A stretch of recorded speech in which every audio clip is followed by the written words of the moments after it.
Hi everyone. I was watching this poor woman earlier. She was a victim in Brussels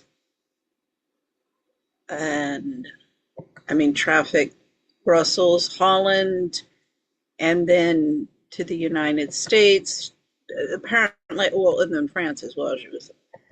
And they were even like grooming her to become a an actress in France.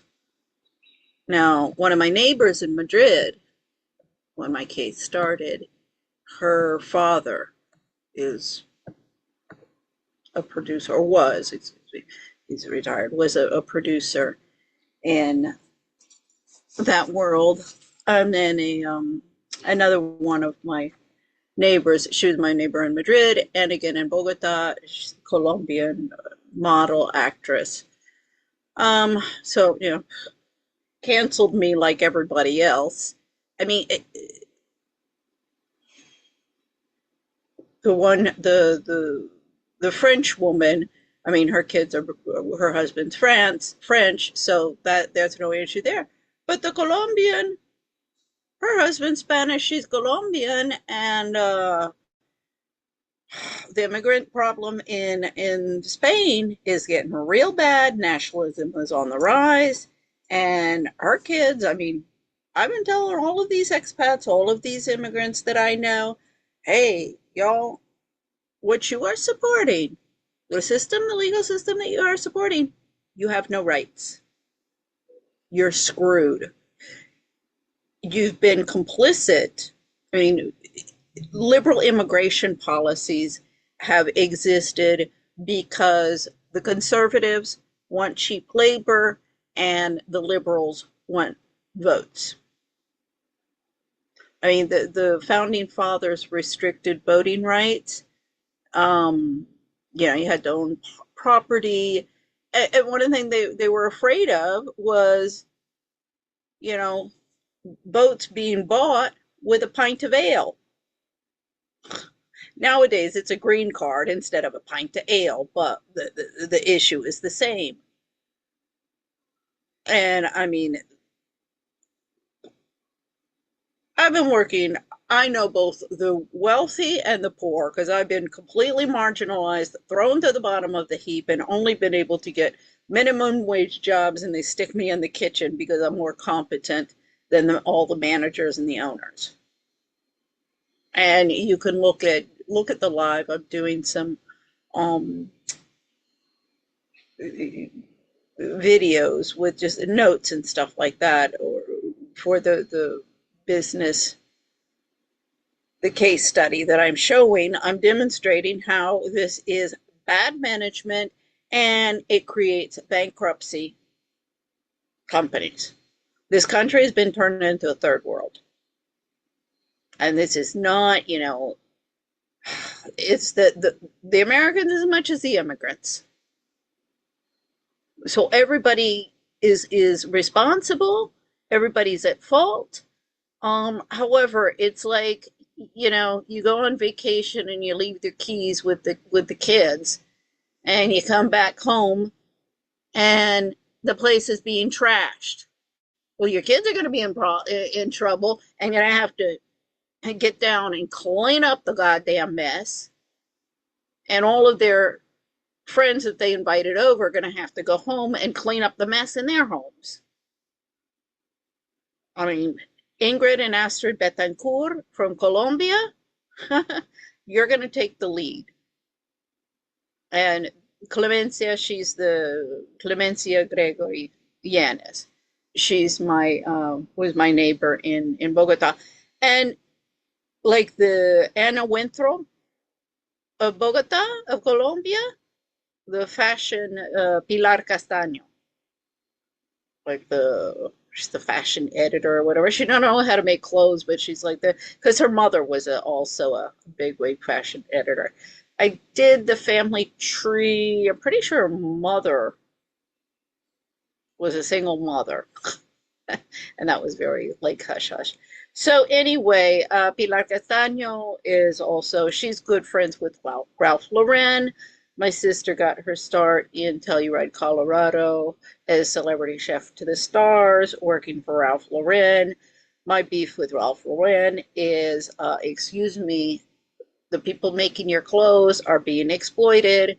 Your restaurant business, celebrity chef, and all of this upscale, overpriced restaurants, I've had it. And guess what? The only thing that moving women into the workplace and getting all these immigrants in here working in your restaurants has done, you have the work that was previously done by women in the home and family is now being outsourced. One of them is food preparation and hospitality. Now we are being systematically discriminated against when we opt back in and we return to any of these industries, whether it be, I mean, I had the same problem, secretarial stuff over at the IMF. Now, one of the things that I'm trying to do is get all the frickin' managers and too many chefs spoil the soup idiots out of Washington and reform, if you will, the administrative function. I mean, the administrative function has gone to shit. It's all a bunch of college kids who are getting their foot in the door, or a bunch of bimbos who, you know, through nepotism, got these jobs and ruthlessly do anything to hold on to them. I mean, I had a 150-page report about the stuff at IMF. I can't find lawyers to file any lawsuits, and all of my family and friends are, well, we're too busy going shopping and jet setting around, and you've been offered up as a sacrificial lamb to atone for our sins. I'm like, I'm not. You're going to atone for your own sins, and all of your trust funds, all you robber baron heiresses, and all of you aristocracy in England, Europe, and around the world, and you know, what you've accumulated with your fraudulent nonprofits and all of your bullshit, you put it on the line. You atone for your own sins. I'll be damned if I'm going to atone for your sins. I opted out and I didn't participate in all the sins.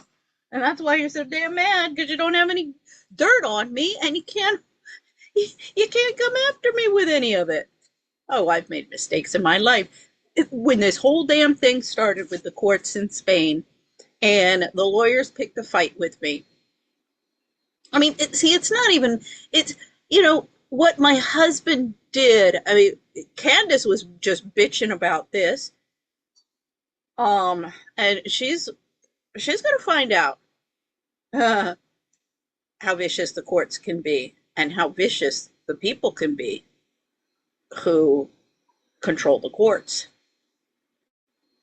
Because I told Patriotic Housewife, I said, Candace better be careful because they'll come after her kids. Her husband's English and she's American. Oh, really, really precarious situation for her children.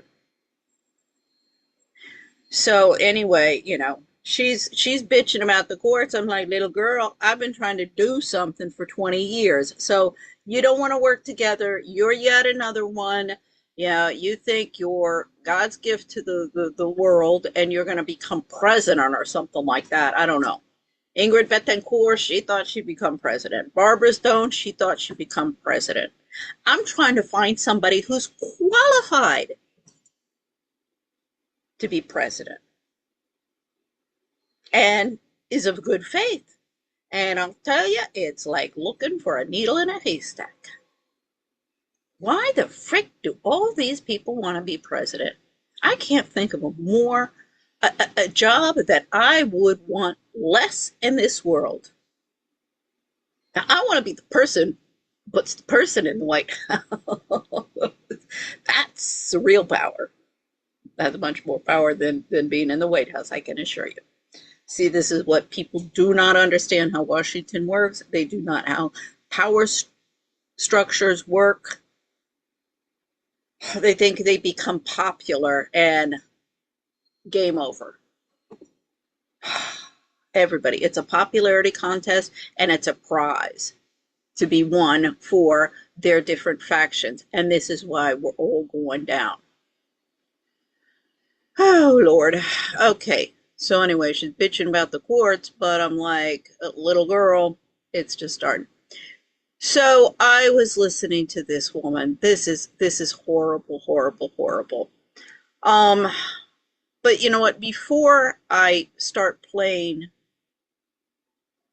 her testimony, because it starts in Brussels.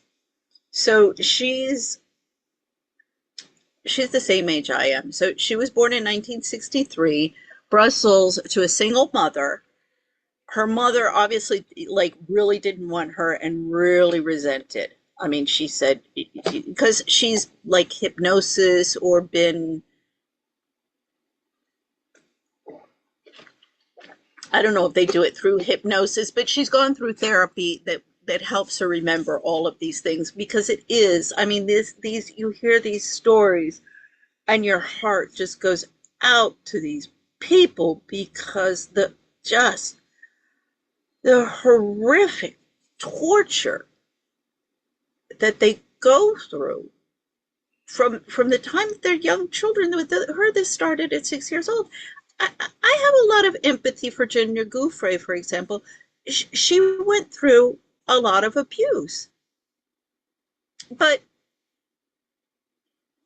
she used it, and I mean she was manipulated and used by the Me Too feminist. David Boyes has been in that. Lisa Bloom. I mean, even Tara Palmieri. Oh, great, great, great, great fan of Virginia Giuffre.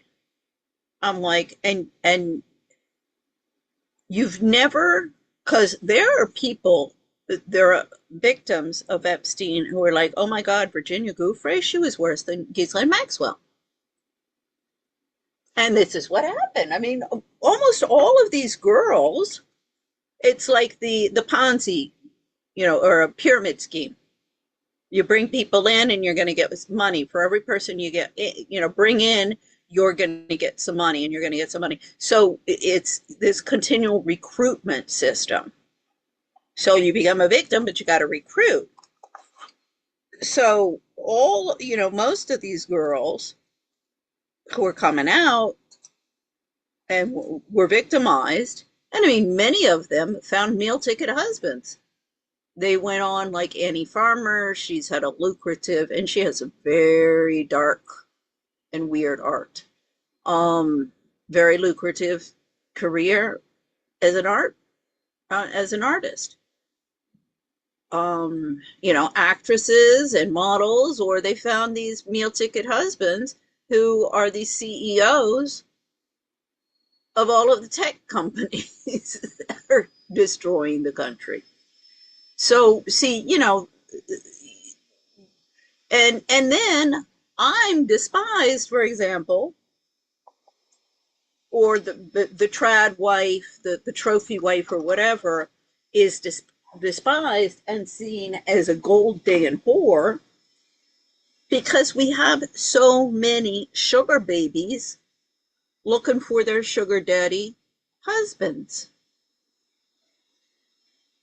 And Cornelia Guest, she helped revive this whole pimping of young girls in marriage markets in the 1980s and the the Reagan golden age with Reaganomics trickle down. The only thing that's trickled down is corruption, sexual deviancy, immorality, and stupidity. Um, so this is really, it's really, really sad. So she was trafficked by her mom, and her mom uh, married, and apparently the stepfather was rather wealthy. Wealthy. I mean, wealthy is relative. He was not poor. They weren't middle class. They were maybe upper middle class, or I don't think they were rich. But and her mother, and this, there was some duchess involved. She mentioned the director of the defense of Brussels, excuse me, of Belgium at the time. I looked at that guy. So this is really, it's very, very sad what happened to her. Um, and I mean, I still haven't listened to the whole thing. I'll play it, and how she got out. But I want to go through a couple of things here first. So this, she's with this organization that's called a Global Citizen, and let's see, am I showing? Let's see, come on, where are you? I just want to turn on my speaker, make sure that's already on. So who we are, about us, our issues, impact, like what we do, campaigns, convening, awards, collaborations, events. Okay, I, I want to take all of this shit into, we have it submitted with the International Criminal Courts under Crimes Against Humanity. That is the family court that could be used to initiate. I mean, that was submitted by Barbara Stone, so that's a possibility. I keep on saying I'm not married to any solution here. However, we do need some sort of grand jury investigation, Nuremberg trials, to however you want to call it. I've been reaching across the aisle to try. I mean, Marjorie Taylor Greene. She's now, no longer in office. Massey just left office. I'll reach out to him, probably be ignored like everybody. I don't know, maybe, the word's out, maybe that I'm just some crazy bitch out there that's to be ignored, or a secretaries don't know how to answer their or read their mail. I don't know. I don't know. Um, Whatever. But I mean, my poor dear departed father said so many years ago. He said, you need coalitions. I'm like, I know, Dad, but nobody wants to work together. This is the issue that I have with this another organization. Oh, these horror stories, horror stories. Um, but so what do? We envision a world free from extreme poverty now. I mean, bitching at the World Bank and telling the World Bank I'm going to see them in court with all of their bullshit about ending poverty. I kept on telling the people over there, I'm like, you guys go on about poverty, poverty, poverty. Let me take you over to Anacostia. Poverty doesn't just exist in countries across, across the water or south of the border. I mean, like, I was listening to Jennifer of I've Had It podcast. She was like, "Oh yeah, the minorities, the what was it? Yeah, all of these people who don't understand, the white privilege. Everybody who's of white privilege." I'm like, lady, you always talk about human rights and white privilege and all of this shit. Excuse me, like that. This is so. It's like we are the we are the civilized people, and just by being white, you somehow are privileged just by the fact that you're white. That's bullshit. That's as much bullshit as just by virtue of the fact that you were black, brown, green, red, yellow, whatever, that you know, you're somehow disadvantaged. All populations have the same percentage of people. You have about 4 to 8%, or 4 to 6%, depends how you look at it, of very, very, very extremely intelligent people. And like at the top of the 2%, most of them are kind of dysfunctional in society. So really, all these people who are pretending to be so intelligent. I'm so intelligent. I have like this PhD and all of these diplomas and everything like that. I'm like, yeah, okay, you know how to pass tests. That doesn't make you smart. Do you know how to implement any of the shit that you read? No. So you're not so smart. You know how to work the system. Okay, fine. You're not an idiot, a complete idiot. So let's just say 8% are like very, very smart. 8% are mentally retarded. And those people are just like children. They should be protected because they do not have the cognitive ability. They're vulnerable. The rest of society, most people come in that middle area. And they're smart enough to understand instructions. They're smart enough to understand most of the things that you need to know in life. They're not going to build you a rocket ship to go to Mars. They might even not even be able to build a car for you unless you teach them how. But I mean, they're not going to come up with the ideas by themselves. But most of these people out there are pretty much even Steven. Whatever the color of your skin or your gender or anything else.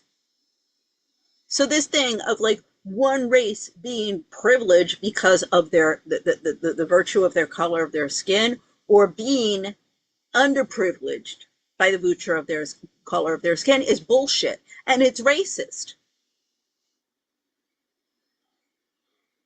I mean, you talk about white supremacy, Jennifer Welch, excuse me.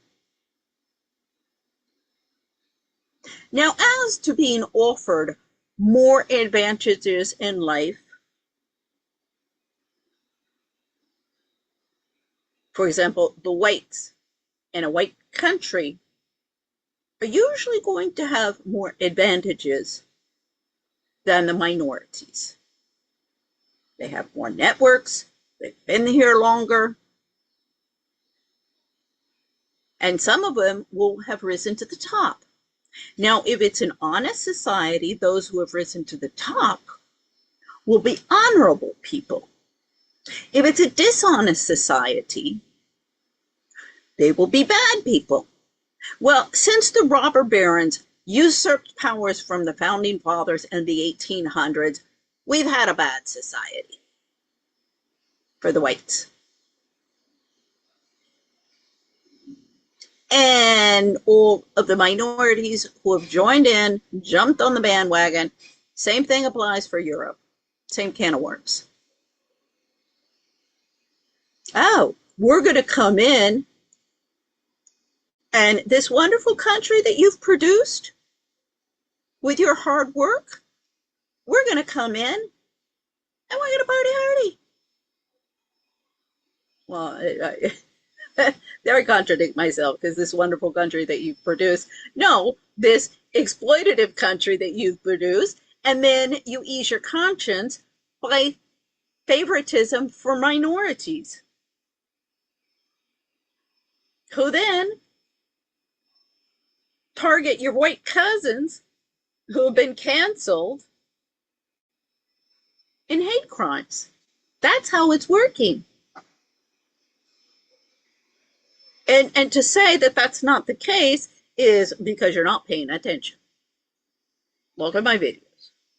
Okay, so what are global citizens? Now you have to understand, 20 years ago, I started Global Expats. And it's modeled after the Federation of American Women's Clubs Overseas, which is expat wives clubs. So global citizens, global expat wives, were in the same boat. Okay? It's just their little boat, or their side of the boat, has had money being thrown at them because they're young kids. My side of the boat, they want us to jump overboard because we no longer, our wombs no longer work. We opted out. We became homemakers, and they're not going to let us back into the job pool because they need it for all of the snot-nosed brats who are coming out of the colleges with college debt and who are going to really pissed off, and they're more likely to get violent if they can't find jobs and pay off their debt. But the thing is they don't give a shit about the economy. They're just trying to make it in the world. They don't have kids yet. They don't have responsibilities yet. So they're going to drink Kool-Aid and pass out Kool-Aid for anybody who comes by. Some of them because they have no morals. Some of them just because they're young. This is the whole point. This is what Hitler did. This is this whole, psyop propaganda.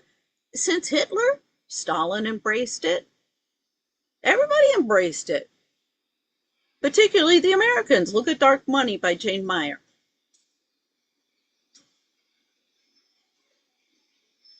I was like, yeah, this propaganda shit, that works real good. Let's psyop the American people.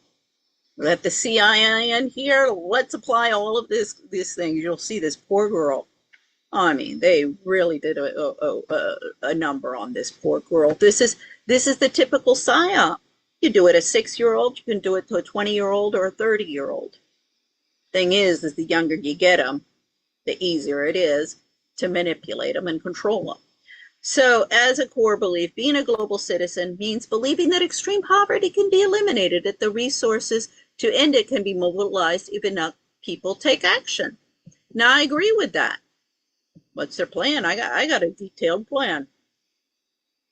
First, concentration of populations and wealth in urban centers got to stop. This trend of already like going local, that has stopped. That has started. And you need more of that. You need to disempower the techie liberals. You need to go after the manufacturers, like the Mellons, the Vanderbilt, the DuPont, all of these families. Oh, the Mars sisters, the candy, bullshit. So, all of these manufacturing jobs. I mean, I haven't been idle. I've built up many lawsuits against all of these companies. Oh, the Mars sisters, that's one of my favorites. The Walton family. Walmart, ooh, their goose is cooked. I got a good one on that. See, I see an opportunity and I seize it. The thing is, I'm not looking for opportunities really to get rich. I'm looking for opportunities how I can target somebody and bring them into court. And that's money we need to pay off public debt. Thank you very much. Okay, go to the end of the line. Who's next? Take action. Yeah. The only thing that anybody is doing is adding to the cacophony. It means learning about the systemic inequalities that fuel poverty. Racial, ethnic, gender, sexual, and economic inequalities, and joining us in taking action to overcome these is a way that's sustainable. Oh, they love the word sustainable. Okay, the inequalities that fuel poverty. racial, ethnic, gender, sexual, and economic inequalities. That's not what fuels poverty. What fuels poverty is jealousy, hatred, exploitation, con artists everywhere. I mean, everybody's like, oh, yeah, you're stupid because you don't have a lot of money. I'm like, you guys, I'm sitting on lawsuits where I'm going to end up the wealthiest woman in this entire world once I finish with everybody. I may not have pot to piss in now, but see, wealth transfer, that's easy. Intelligence transfer, that's a little bit harder. Um,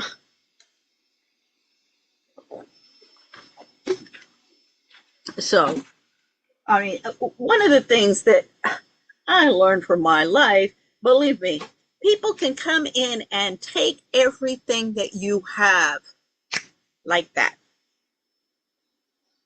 And no one is immune. Believe me, you think you're immune, you're not. Somebody walks into your house, starts pointing a gun at you. What you gonna do? You got your husband and children or your wife and children there? You gonna stand your ground? No, you're gonna leave. Whoever is the biggest muscle. So, thinking that you are immune by accumulating wealth and becoming, part of the haves so you can exploit and oppress the have-nots, yeah, it's not sustainable. And thinking that it's the racial, ethnic, gender, sexual, and economic inequalities that are behind it is because you don't understand the problem. Okay, most importantly, it means realizing that we use our voices together. We are powerful and we can assure lasting change in the mission to defeat poverty and defend the planet. Well, for example, in the coverage that I've done of the investigation into the assassination of Charlie Kirk and the trial of Tyler Robinson, I've been showing my lordy lord. See, a bunch of people get together on a common cause. And in this case, the common cause is one group wants to defend due process for Tyler Robinson. The other wants Tyler Robinson to be used as a pawn. No questions asked. Another one bites the dust, and these mass shootings that we have been having in this country for decades and generations, and it's getting worse and worse and worse, and there is more and more evidence that the CIA, the military-industrial complex is behind it and working to radicalize the American people and incite violence. So nobody will pay attention to the party politicking of the assholes in power. Okay, so global citizens recognize the power of advocacy, of shining a light on overlooked issues to rally people worldwide and mobilize ongoing support from those that can drive real change. Governments, the private sector, philanthropists, and everyday citizens. Okay, let's take this one by one. Governments. You need to get the pedophiles. I guess I need to try and think about algorithms a little bit. You need to get the PDFs out of controlling governments, okay? The PDFs and the social climbing, ball busting feminists and social climbing minorities. Okay? This has gotten to the point. Look, you know, if you are a minority but dedicated to, your loyalty lies to the US Constitution and rule of law, fine. Welcome. But if you're here to cash in and trash the country and target Americans, hardworking Americans, and conspire to take over this country, because believe me, I got all sorts of people, little snot-nosed brats, Latinos, that have been working in the restaurant business, and World Bank and IMF staffers. I got a whole slew of names. You want to come in and trash this country? I'll be damned over my dead body, and you're going to leave. That's not racism. That's common sense. That's defending my country. That's patriotism. And I mean, I, I'm a naturalized citizen in France, and I have the same thing to say in France. And I'll stand up to any of these French. And believe me, I've had this story with the French before, particularly when I was president of Bogota, which is the French expat association in Bogota, at the turn of the century. I mean, oh God, there were people who fought that, and even my predecessor, she came on board with the vice president, I found out, because they were terrified that I would end up president. There were people pushing for me to be president. When people came up to me and I just laughed at them, I said, "Are you freaking kidding me? Nobody wants an Amerloc." Amerloc means Gringa. No, I was like, you people don't understand what's going on here. They're not going to like that at all. These little ladies over at the French embassy, they control the association along with the corporate, the French corporate expat wives. Oh yeah. Oh, the coup, what they pulled with me in Bogota the year I was president, the board members, the backstabbing little witches. And, this, I'm not pure souche. I'm not pure blood French. And I was like, you know what, you bitches? I bet you I got more pure souche French blood through my mother's side and even my father's side, because on the English, that's the Celts. And that's the Wilcoxes. They go, but I looked at the Quenby family as well. I can't find much on that family. But anyway, it's the Midlands of well, I don't know what that's called, considered the Leicestershire County of England. And it goes into Britannia, Normandy and Britannia. Oh, this goes back into history, real far back into history. So, any of these French who want to pull this bullshit that I'm not pure souche, well, they could stick it where the sun don't shine. And you know what's funny is Ingrid Betancourt, she launched her 2002 presidential campaign in France as La Jeanne d'Arc of Colombia. La Juana d'Arc de Colombia. I'm like, oh wow, Ingrid. I guess history repeats itself. The Franks. I'll have to go back and see exactly because what that story was, because I'm pretty sure one of the Arca was the Franks against the British factions. I'm like, oh Lord, see, history repeats itself. And then Candace Owens becomes another Jeanne d'Arc. I'm like, little ladies, stop picking fights.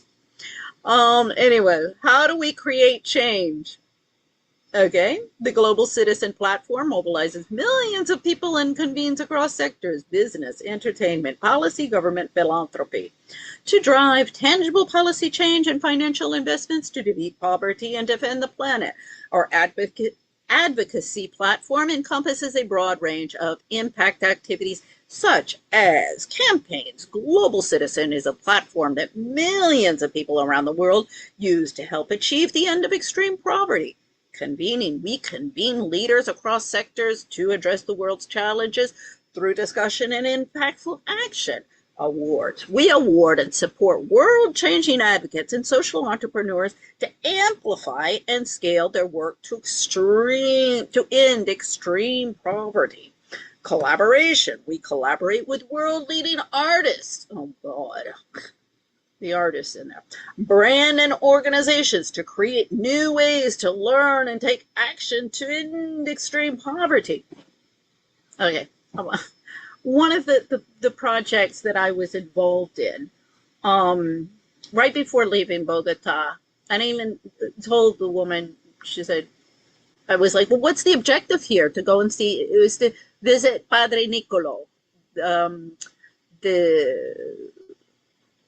This is a program for reintegration of street kids. From Bogota, he started in Medellin. And really, really good project. I'm very, very glad that I participated because, I learned a lot about the problem and the project and how it is having wonderful solutions. Another one that I was involved in was it was for premature babies. I can't remember the name of it. It's this kangaroo thing. Treatment. You instead of putting the kids in the incubators, you carry them on the chest. Very, very, very good project. But okay. So anyway, back to the street kids. That was organized by this Colombian woman who married her meal ticket husband. She was much younger than him and determined to have children. So this, once you have the kids, well, then you get the money, inheritance. So she was looking for that. She ended up in vitro. They have 5 or 6, or I mean, it was just, oh my God. So anyway, nothing ever happened with it. Nothing ever came of it. Oh, great. We went to go and see some kids. I was like, this is like a zoo or something, going and visiting. Like, really, what's the point here, little ladies? Another I had been involved in, and this was wonderful. It was, they were gonna do throughout Bogota and all of the different neighborhoods. You could do each neighborhood or each section or each school. You're going to do some sort of art thing with the kids. It can be some artwork, painting, murals, whatever.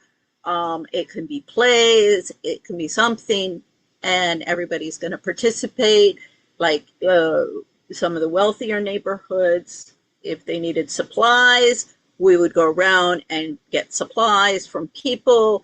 And I was like, this would be great, like graffiti type of things. I've always been very, very interested in graffiti because you find it everywhere, and in poor or in neighborhoods or sections of towns where it is a form of speech. These kids are angry about something, and that's what they're always putting up there. So I think it's a good form of art and a way to use your voice rather than them getting violent. So anyway, but again, the whole thing became a bunch. I mean, the backstabbing witchery that went on amongst the ladies, and this was a French initiative. The backstab, I was so disgusted by the end of it. It's like, freaking little ladies. And ladies, I use that word lightly. Oh, disgusting. So many times I've seen that. And the thing is no, there is no leadership. Everybody wants to rule the roost. Now, when women were submissive wives, and they're not submissive wives. Ooh, look through history. You got some real ball busters. I mean, this is the thing. Empower women within the home and marriage, and let her do the rest. The same with men. Empower men within the community. Let them live how they want to live. Stop dictating to them. Okay, so our history. Originally founded as the Global Poverty Project in 2008 by Hugh Evans, Simon Moss, and Wee Sue. This is when I was going through my divorce from hell and had 0.25% chance of survival that year. Made it out alive.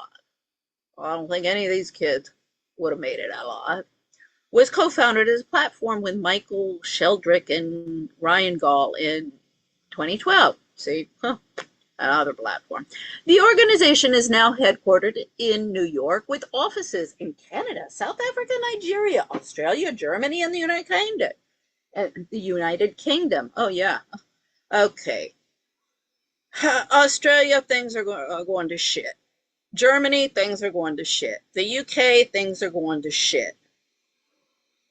Canada, the things are going to shit. South Africa, Trump with Elon Musk, we saw the genocides of whites there.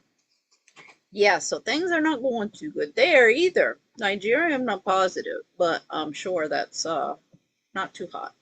With a leadership team based around the world, ensuring we continue to deliver our mission. What's our mission? Oh, to end poverty. Okay, well, first, let's talk the owner in poverty. We first also have to talk about this whole GDP shit and how you're measuring ending poverty, but what the GDP is, because that's not ending poverty. GDP is a bunch of bullshit that the economists and governments have made up to gaslight you into transferring wealth and making sure that government coffers from taxpayers is always full, no matter how many assholes either steal from it or mismanage it.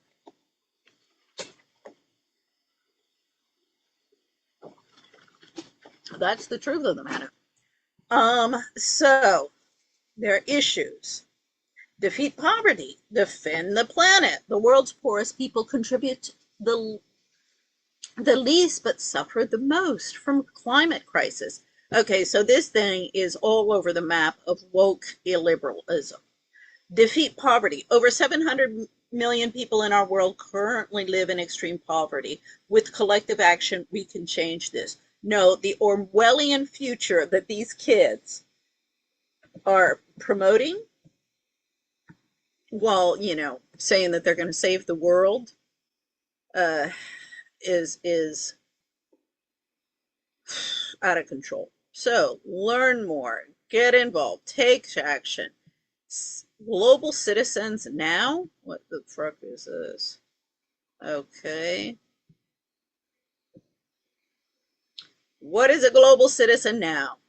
Is a global citizens premier thought leadership summit that convenes world leaders, innovators, advocates, and the biggest names in pop culture to collectively drive action and end extreme poverty, not someday, but now.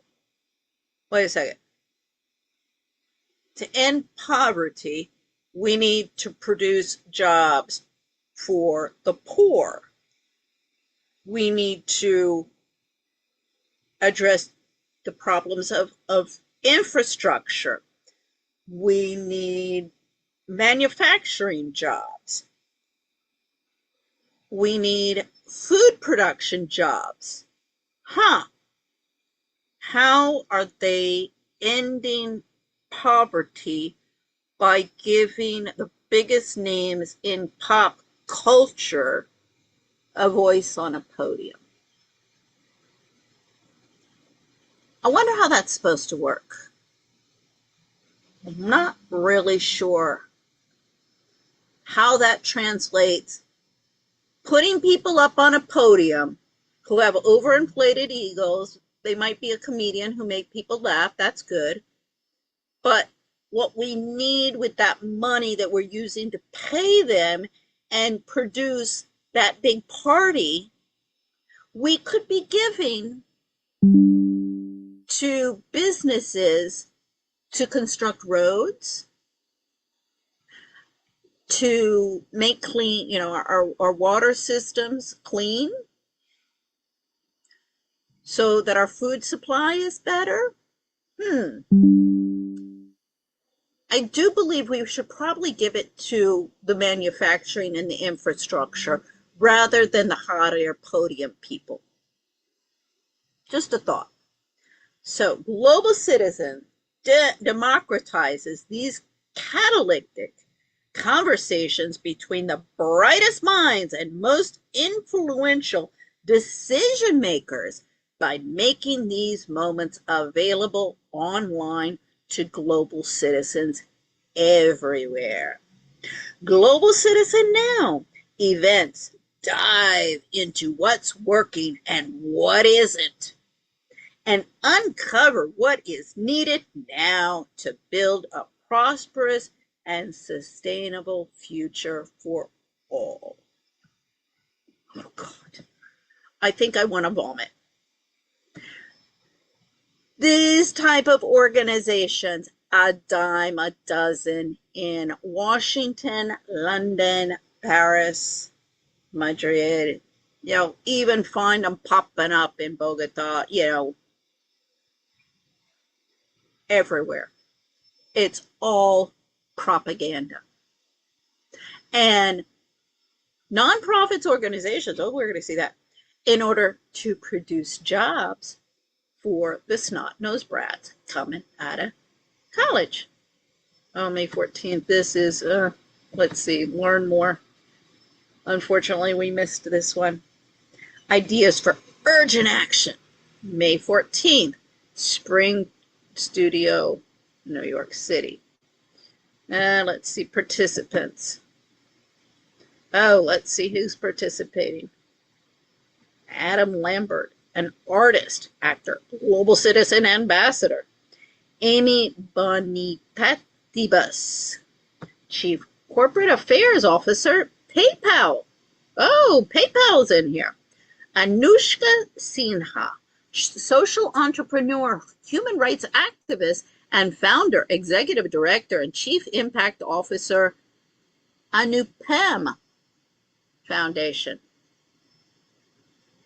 If I start looking into all of these foundations, we'll never finish. Foundation there, ding ding, check it out. You can usually find it on ProPublica. If it's a nonprofit and it's large enough, if you Google ProPublica and then its name, it'll come up. Okay. Ira Star, artist and advocate. Okay, comment. What's this? Artist, actor, author, activist, global citizen ambassador. Oh, we love ambassadors. Yes. I don't care which freaking if you're an ambassador for a country or one of these other ambassadors. I want some explanations. Diana Vergovica. I don't know how to pronounce that. Yeah, there's not a lot of Americans here or Anglophones here. Okay, let's see. Founder CEO Zaxtoms. No idea what that is. Diego Scotti, Global Citizen Board Member. Dr. Sanya Nishtar, CEO Gavi, the Vaccine Alliance. Dismas Kisilu, CEO and co-founder and CEO, Solar Freeze, Erna Solberg. Former Prime Minister of Norway, Fran Katsudas. And this Erna, I imagine this is a woman, EVP and Chief People Policy and Purpose Officer, Cisco. This is like so corporate stuff. Okay, Gianni Infantino, FIFA president. Oh my Lord. FIFA is as bad as the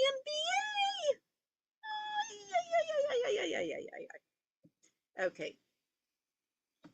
H.E. Dr. Sultan bin Saif Al Nayadi, Minister of State for Youth Affairs, UAE. Oh, God. Okay. Yep. Things are becoming more and more clear with this thing. H.E. Gaston Brown, Prime Minister of Antigua and Barbuda. H.E. Hakandi Hichilema, oh God, President of Zambia. H.E. Mariam Al-Khairi, Vice Chair and Managing Director of 2.0. Oh, I'm sure that's a techie liberal thing. H.E. Paul Kagame, President of Rwanda. Oh, yeah. Oh, Lord. H.E. Pedro Sanchez, President of the Government of Spain. My case against Spain challenges the second jurisprudence on violence against women as human rights violations, González Carreño versus Spain, 2014. The defense of the Spanish government was that judicial error of everybody in the judicial system and the court, and a failure to exhaust domestic remedies. Well, I showed everybody that this is not judicial error. These assholes are doing it on purpose, and lawyers, the legal community across the globe are in cahoots. Everybody's covering it up. And as to domestic remedies, I demonstrated not only did domestic remedies of the Spanish remedies in Spain, but the American consulate and the French consulate don't know what the frick they're doing. So I showed domestic remedies. Oh, Lord, that's a joke, a very sick joke. And we have 60,000 women who are killed each year by family members. Hundreds of millions that are trafficked each year. And women are the principal in the trafficking.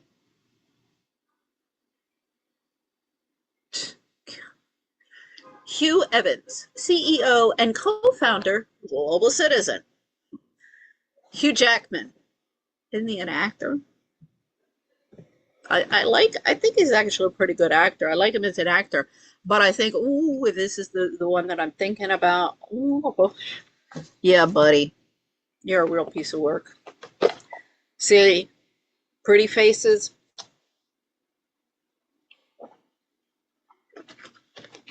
Men and women.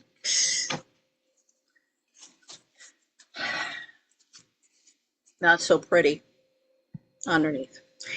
Jamie Salter, founder, chairman, and CEO, Authentic Brands Groups. Josh Martinez, Z100 New York radio host. Okay, again, actress, Kat Graham.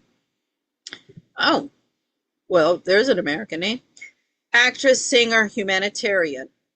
And when I say American, I mean, you know, English, Anglophile.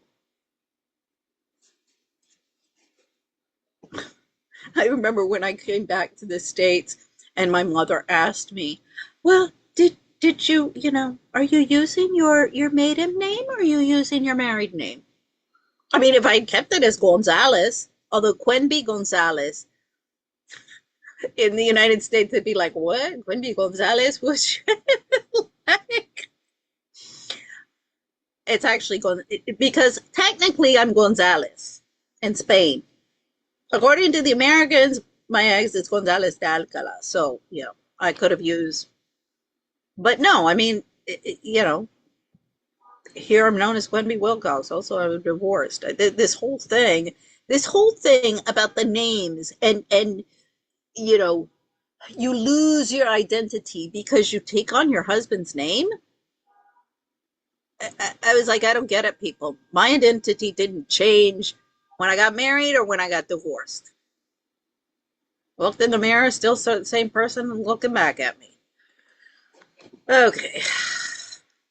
Kevin Spanky Long, professional skateboarder and RBCA advocate and ANP artist. Okay, yeah, what are these people doing? How are these people leaders?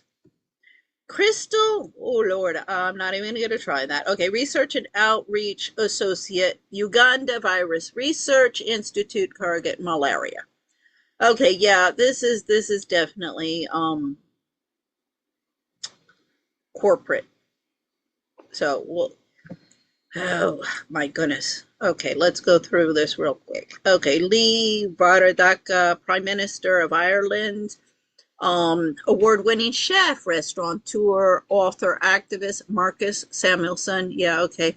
So all of these celebrity chefs, I'll see y'all in court for labor rights violations and destroying this country with your bullshit. Mark Tenkes, President FVCA, I'm not sure what that is. Michael Roberts, Executive Vice President, Chief Marketing and Communications, MetLife. Yeah. Co-founder and Chief Policy Impact and Government Relations Officer, Global Citizen, Michael Sheldrick. Nate Burleson, co-host, CBS Mornings, CBS Sports, NLF Today, analyst, host, NFL, Slime Time. Okay, so they got FIFA and they get the NFL in there. Yeah, right. I mean, those guys, NFL, there are some groups, they are breeding children in order to sexually abuse them and traffic them, breeding them. These children are bred when they're born. They're told their entire lives that they were produced in order to sexually service these men. This is not bullshit. Years ago, I saw the documentary on that. Not bullshit. My sister again yesterday, she's like, "Oh, I'm gonna find some documentary, Darian, to like do the problems," because she almost had her foot cut off because they screwed up the surgery on her bunions. And apparently, this Mormon doctor in Utah, or she lives in Telluride, so it's in the area, but it's all controlled by Mormons. She's always going off on the Mormons. If you think I'm bad, you should listen to my sister. Um, and oh, we're gonna find some document. I'm like, what? Yet another documentary? I've told you for years, nobody gives a shit. You produce another documentary, and oh wow, join the club. Let's have a film festival. Near Bardea, CEO Bridgewater Associates. Not sure what that is, but okay. Environmental reporter, The Guardian, Oliver Millman. Peter Carter, President, Delta Airlines. Rachel Brosnahan, actor, producer, Global Citizen, Ambassador. Raj Kumar, President and Editor-in-Chief, Devo. Right Honorable Lord Alec Sharma, member of House of Lords, former UK Business and Energy Secretary, President. Yeah, well, Alex Sharma doesn't sound too English to me. Randall Lane, Chief Content Officer, Forbes. And like the thing is Candace Owens, if she was really the trad wife, her husband's English. Her husband's father is on the House of Lords. And her husband has political aspirations. Well, if she was really the trad wife, she'd be working with me and be like, oh, I'm going to promote my husband's career. I'm going to be more concerned about my husband's career than about my career. But she's not. I mean, if she was communicating with me, like, okay, let's turn this around. Unless somebody can produce something against Prince Andrew that is really damaging, instead of some photo of him standing next to a woman fully clothed and him fully clothed, I don't want to hear about it. And unless you can produce something real, then leave the man alone. This is a coup against the House of Windsor. Save Prince Andrew and save poor Prince Harry. And if Candace Owens would stand up and say, wait a second, Meghan Markle, you're not going to play the black card with me because I'm blacker than you. So don't pull that shit. I mean, one of my favorites is Juan Williams' wife. Now, Juan Williams, when I'm trying to talk to him about his book about the founding fathers, all he wants to know if the ring on my left hand finger is a wedding ring. Okay? If his wife was less concerned about her husband's philandering and more concerned about what's going on in Washington, we wouldn't be in this situation. And that woman is the whitest goddamn black woman in all of Washington. And I'm being called racist by a bunch of snot-nosed African-American brats.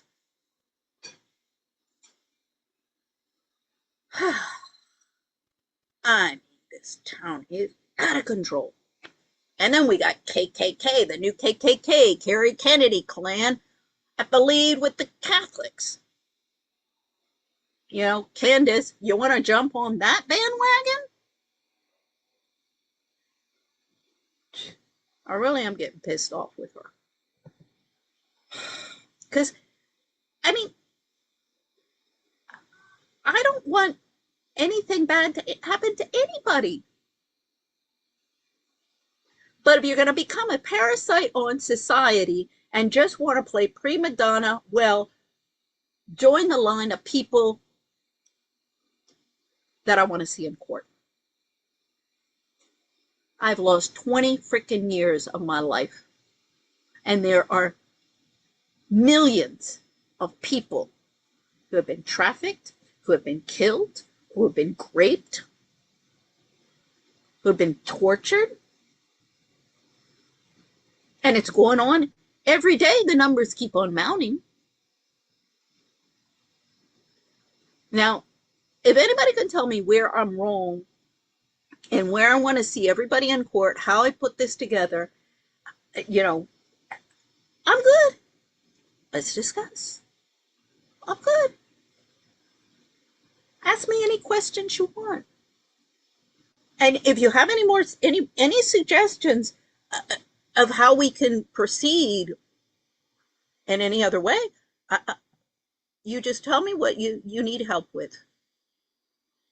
And I will help you in any way I can. I'm a very, very good secretary. I'm very good with, I do need a little bit of a better computer situation here. If you really want me to help you. Because with this tiny, tiny little laptop, it's driving me freaking crazy having all that. Oh my God, at the IMF, I had 2 big screens and I could move all of the different things around and stuff like that. That would be a good situation. And cost a lot. Pay my Wi-Fi, get me some decent housing. I don't ask a lot. You don't have to put me up in 5-star, but get me out of the rat infested, gross places I'm living in. Okay? Because I won't drink Kool-Aid and I won't pass out Kool-Aid. This is almost 20 years. These little girls, some of them were still wearing diapers when I started this. Oh, Sophia Bush. Oh, actor, activist. Randall Lane. Chief Content Officer, Forbes. Simon Sandra Townsend. I'm not sure that name sounds familiar. I forget what family that is. Co-anchor. MS Now. The Weekend on Clock with Simon and Eugene. Kaiwonga, whatever. Founder and CEO, SeedBiz. Tom Taylor, President and CEO, Bezos Earth Fund. Oh, lordy lord. A Jeff Bezos guy in here? Come on. Velia de Lulius, Visual Arts. Vladimir Dutherier. Sounds like Russian and like a Russian, maybe mother and a French father. Dutherier? It could be English. It could be American. Who knows? Co-host of CBS Morning and anchor of CBS News 24/7. Yeah, mainstream media. Trump wants to bring back the firing squads. I don't believe in capital punishment, but if it was brought back, a lot of these journalists are going to find themselves there. Zayn Asher, CNN anchor. Oh, God. Okay, yeah, this is woke liberalism all over the place. CEO, Octopus Energy Generation. Okay, yeah. So this is completely woke liberalism. And now, for the icing on the cake, Global Poverty Project, Inc. There's a couple of different things when I Googled the global poverty thing. So let's take a look at this type of nonprofit organization for any of the following purposes: religious, education, charitable, scientific, literary, testing for public safety, fostering national, international, amateur sports competition, as long as it doesn't provide athletic facilities or equipment, or the prevention of cruelty to children or animals. Okay, this is Social Science Research Institution. Now, the thing is there, I forget exactly what, this 501c3, there are different, and with that, you can kind of see more clearly with the TPUSA and all of the different structure that they have in order to get around nonprofits becoming involved in, in political advocacy. So they look at that model and you'll see how it works. But see, they get around all of this stuff. I mean, they're all propaganda producing platforms. So it's a revenue of 45 million, expenses 48 million. They've been in business since 2011. So that's 2025. In 2024, it was revenues of 45. Is this, I guess this is that's 2024. Okay, so, I mean, it varies. Let's see if they have here it has the graph. So there you got 60, see the year before it was 60 million. 22, it's 56 million. 21, 91 million revenue. Okay, so it dropped. 2020, only 33. So yeah, you'd have to kind of go, see, obviously they're progressively increasing. Then something happened here, and in 2021, they got some donors. So you'd have to go into a deep dive into all of the financials. Wolves in Finance. There are several of the podcasters who do things. I mean, if I went into that right now, because we still have stuff to go over. So key employees. Compensation, $612,000. Okay, add the 11 in there. So you're at $625,000 for the CEO of a nonprofit. President, 444 plus 44 here, almost, well, yeah, almost $500,000 for president. The COO, little over 300,000. Chief Growth Officer, about 300,000. Chief Policy and Government Relations, about 300,000. Senior VP, Events and Experience, about 300,000. I mean, these are nonprofits. Senior VP, Artist Relations, again, almost 300,000. Senior VP, GPA, Ops and Impact, just shy of 300,000. General Counsel, just shy of 300,000. Chief Technology Officer, about 250,000. CFO, a little over 250,000. Okay, so then these other people, I don't know. So that I have to do a deep dive in all of these people who are in there. Let's see if there seems to be any change in what would be interesting to look at. I think it's pretty much the same people. I really should put this, if I get this all in an Excel spreadsheet, I have to do that. It would, then I could look at better at this. So I think it was from 2021, yeah, the revenues, they went up. This Hugh guy is still there. These seem to be the same people still in there the year before.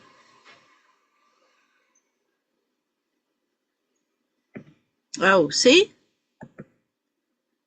Here, Hugh Evans, he was the chief CMO, this Daniel Madge. Okay, it looks like there was a change there. I don't know who this Daniel is.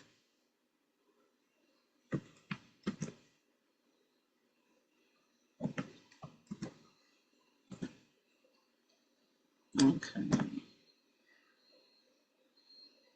American Business Development, Sports Industry, and a global head. So anyway, let's see how old this girl is.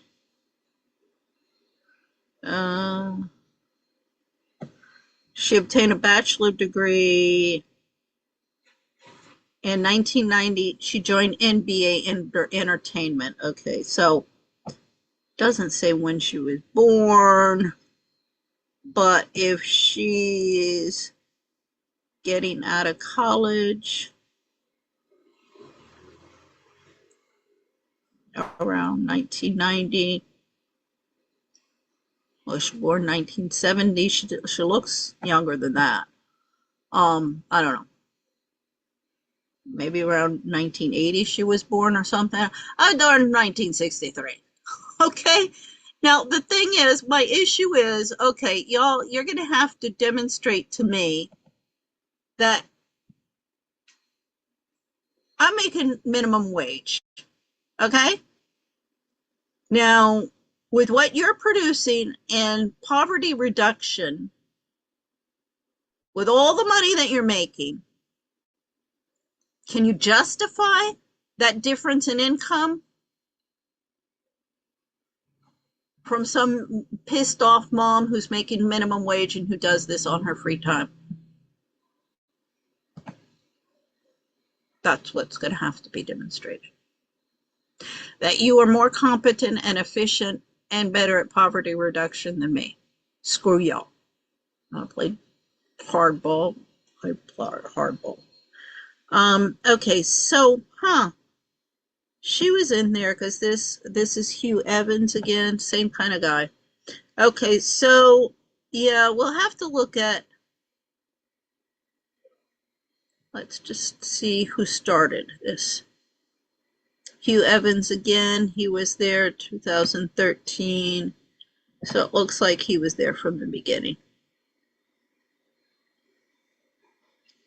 Oh, here it doesn't put who the, but let's see. So Hugh Evans, born 1983.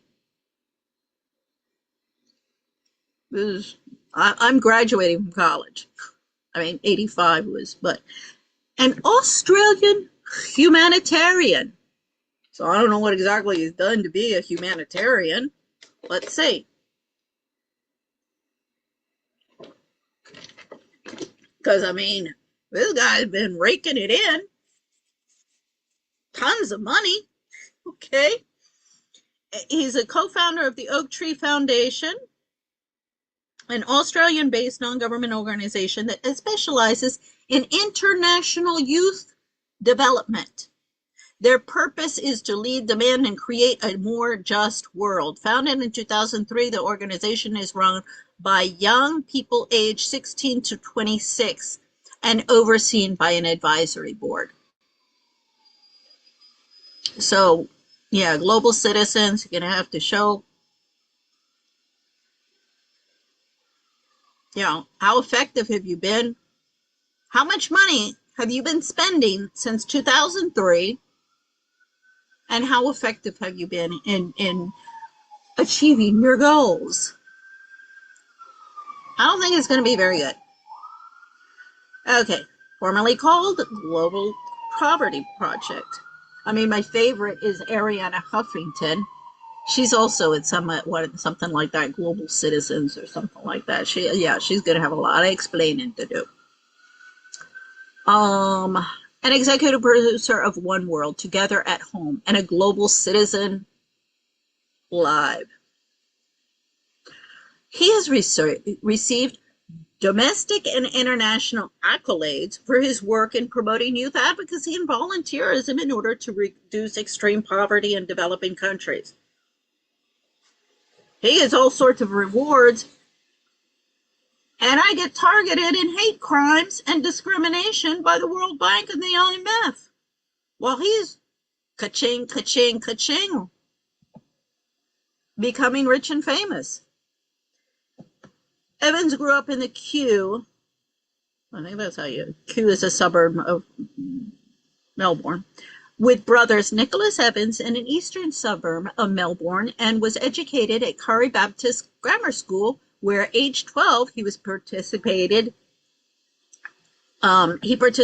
in World Vision's 40-hour famine out of concern for poverty in developing countries. This is all propaganda, all of it. The following year, Evans subsequently won a World Vision-sponsored contest to visit development programs in the Philippines, and was moved by his encounters in the slums of Manila. Now, my brother's girlfriend is Philippine. I'm like, excuse me. Oh, and her friend was married and got divorced because her husband was cheating on her.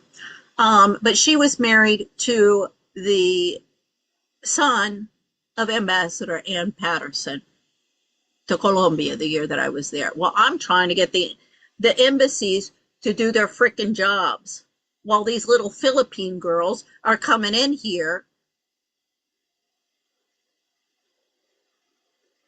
and picking up our rejects. I hate to say that about my brother, but I mean, my sister told me that for years, I was living abroad for 20 years, they said, you cannot believe how stupid she is. Why would he ever be with such a stupid bimbo? I'm like, yeah, well, look at the two of you and look at mom. Of course, the poor kid. Of course, he doesn't like women. I don't like women either because of you three. Not just you three, but all of the other bitches I've known in this world.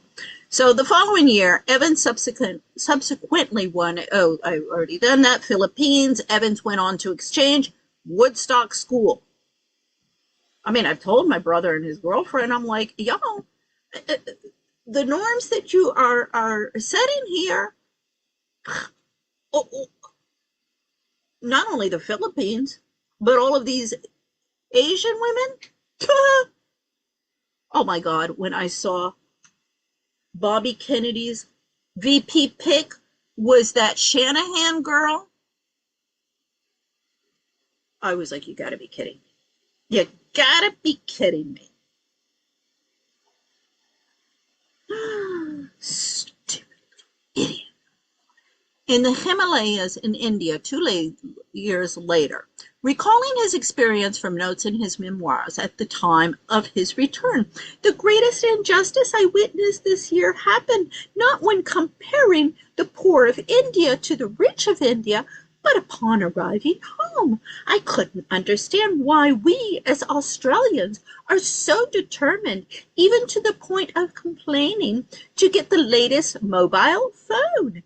Then comparing this to walking through the market of India and seeing a man with no legs, simply a piece of rubber tied to his waist to stop the skin on his pelvis from scraping away. All he asks is for the equivalent of 20 cents. This from a man who is getting $600,000 to run a nonprofit? Come on.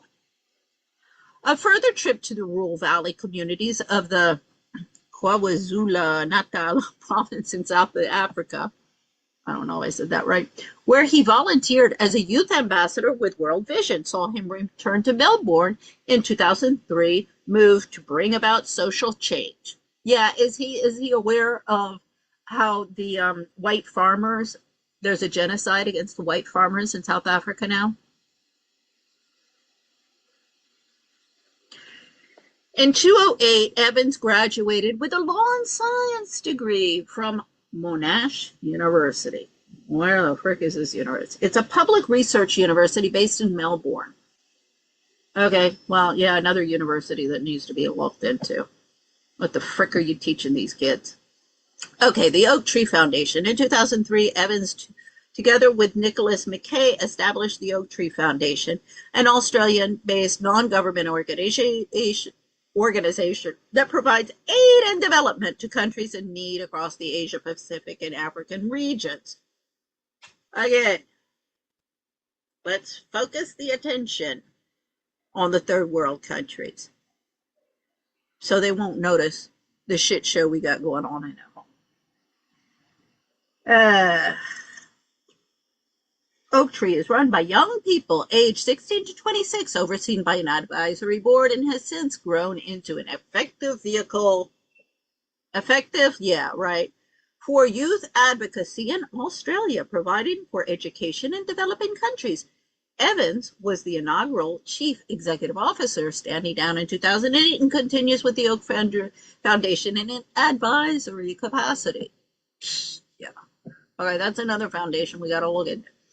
Evans' early inspiration and support of the Oak Tree Foundation was provided by St. Hilary, Diocese of the Province of Victoria of Australia, a large evangelical Anglican parish. Okay, this sounds familiar, kind of a Charlie Kirk type of organization, Global Citizen, the Global Pottery Project, inspired by Al Gore's film. Okay, Al Gore gets his hand in there. The Global Poverty Project was started in 2008 with a $60,000 grant from the United Nations and a $350,000 grant from USA. Oh, no, this is Aussie aid. Oz aid. Elon Musk exposed what these things are doing with the USA aid. I've had some people come by and, oh, how you doing? Oh, okay, where I sell donuts. And they're like, oh yeah, we used to work for USA aid. And I'm like, oh, I mean, I don't get into that, but I'm like, yeah, well, good riddance.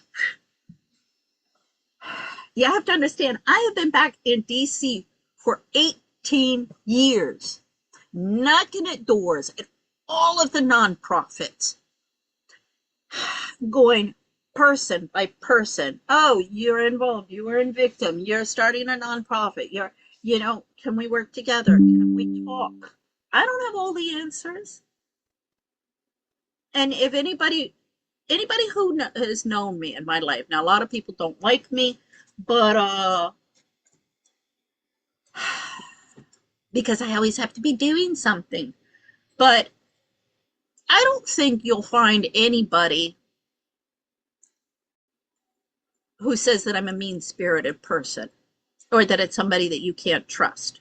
In fact, I'm always criticized that you're too nice, you're too helpful with people. People are using you. I got all the time, particularly for my ex-husband. And I would always tell him, nobody's using me. I know when I'm being worked. I know that in 2 seconds. I'm worked by my mother-in-law, my sister, my husband. I know when I'm being worked. And I always used to tell my husband, nobody's taking advantage of me. If I'm doing something to help somebody, it's because I would do it anyway. Nobody has to sell it to me. What you have to sell to me is you're not using your nonprofit money to enrich yourself. That's the only thing you have to worry about with me. Because if I find that out, oh Lord, I'm coming after you. I cannot stand awards and other leadership roles.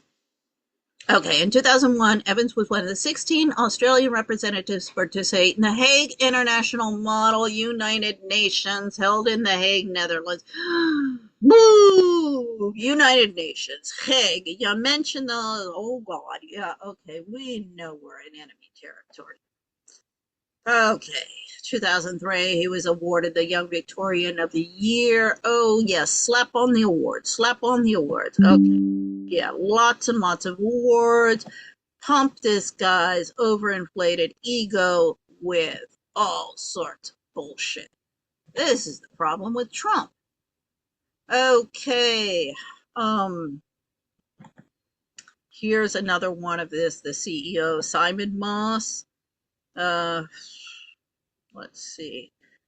He was board member, global change maker, chief operation. He came from the Oak Tree. So education, University of Melbourne. He started in 2002. So let's round up. So 20 years old.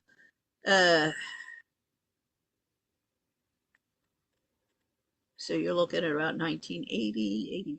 He was born what? Between 1980 and 85. Yeah. I'm already graduating from college, kid. So, yeah. See, this is the thing. You put these kids in, as I say, huh? Hitler was the one who came up with that idea. I was like, yeah, empower the kids. They have no experience. They'll drink and pass out Kool-Aid without any problem. You inflate their ego, they'll do anything. I mean, who was it? I think it was, I forget if it was Andrew Bustamante or the Kirikou guy from the Kirikou is FBI. I don't know if I'm pronouncing that right. And Bustamante, he's CIA. But they were saying,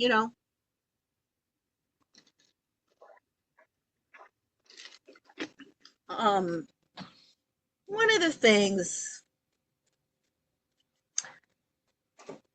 you're looking for, agents or handlers or whatever in the whole intelligence business. You're better to get something to do get somebody to do something that they're not going to have a problem with, that they'll do anyway, and go into those people rather than getting in and starting with strong arm tactics and stuff like that and getting blackmail on them and strong arm tactics. Because if you use strong arm tactics, they'll probably turn against you if they have an opportunity. If they like you, if they're doing it, because you're buddies, they'll be less likely to turn on you. So, see, you throw them money, you give them lots and lots of awards, and these guys, these kids, they're going to love these people who give them all of this money and tell them that they're so wonderful, they're such great leaders, they're saving the world. Right. And here, we'll give you $600,000 a year to promote that. I'm good. I'm good. Yeah. Okay, this is the other guy. This is a Asian. Chief of Staff, Papaya Investment. Papaya is a financial technology company working to reshape the lending marketplace by using machine learning, big data analytics, and sophisticated AI-driven credit and analysis technology. Oh, it's not Papaya, it's Pagaya. Closed a business combination agreement with the EJF Acquisition Corp in 2000 with an upsized PIP investment of $300 million and trades on the NASDAQ under symbol PGY. In 2022, network volume grew to 7.3 billion with total revenues of 745 million. In the past 4.5 years, Pagaya has scaled from 5 to 200 staff in the United States. Okay, one of the things that I've been showing, I've been looking for $100 million for my Global Expat project. That is pennies of all the investment money that's been thrown around for 20 years. And you need a business plan for your thing. So I do the business plan. Best business plan I've ever seen, I've been told. Okay, so what's the deal? I gave you the business plan. Here's the business plan. So, oh yeah, but nobody ever reads the business plan. This is an inside. This is a protection racket. It's an inside thing. Unless you're part of the club, you're not getting any of the money. Now we have serial entrepreneurs who are producing 70 to 9% failure rates, and they're the ones who get the money. And in order to try and make this whole system more efficient, we're going to rely on AI. But see, AI is checking the boxes of the same criteria of the idiot kids I've been working with for the past 20 years. So these things are going to be as incompetent as the idiots, snot-nosed brats they're modeled after.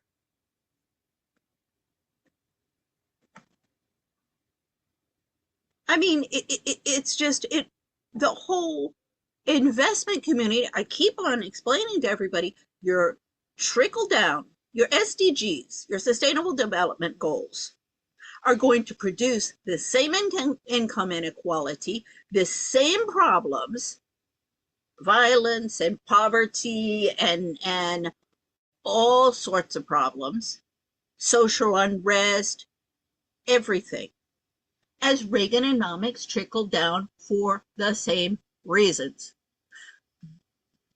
Your investment and spending money are in the hands of a bunch of psychopaths, PDFs, whores, and pimps. And snot-nosed brats who are following their leads. Okay, so he went to College of Law. Okay, he got a degree in law. Great. Murdoch University, 2000. I imagine that was before law degree because he doesn't have a year there. So, yeah, so he's born again between 1985. And Wee Sue, I didn't see him on that, so we don't know how much he's earning, but it's still in that range. It's got to be around $200,000 a year plus. I mean, that's crazy. All of these snot-nosed brats. I, I, I mean, this has created all sorts of billionaires who need to have their assets seized and either thrown into prison or ejected from the country. I keep on telling Elon Musk, you better be careful because you are in American territory under U.S. federal jurisdiction. And Trump's not too pleased with you right now. So you better find some allies pretty quick because things are heating up and the different factions are moving around, trying to position themselves and how they're going to deal. Because I think people are waking up. Oh, here you can see what's going on. I think people are waking up that it's going to get real dirty. And it's survival of the fittest. Okay, so let's remember the Romanian angel stuff. Oh, that couldn't possibly happen. Oh, no. The American military, Toys for Tots. This is Gary Melton, particularly. Ooh, really hit a sore spot with him with accusations that Erica Kirk and her Romanian angels and Toys for Tots, that I didn't realize was administered by the military. So that needs to be investigated. He got real upset. No. This is a report that I just found, February 2005, this report. And a Sarah E. Mendelson. That sounds familiar.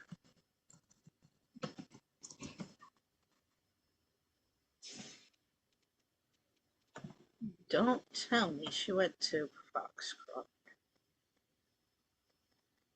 Let's see. Born Philadelphia, age 64. Let's see. Where did she go to school? Really does found Dr. Mendelson, who was born in Lithuania. After graduating from Friends Central School, a Quaker school in Philadelphia, she attended Yale and to be political science from Columbia University. She also served Harriman Institute. Pamela Harriman? She was a honeypot.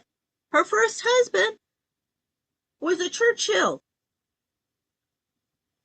Averil Harriman. She was Averil Harriman. She was a honeypot. Oh, see. Okay, she was funded. Her research has been funded by the U.S. State Department and John and D. Catherine MacArthur Foundation, the National Council for Eurasia and East Europe.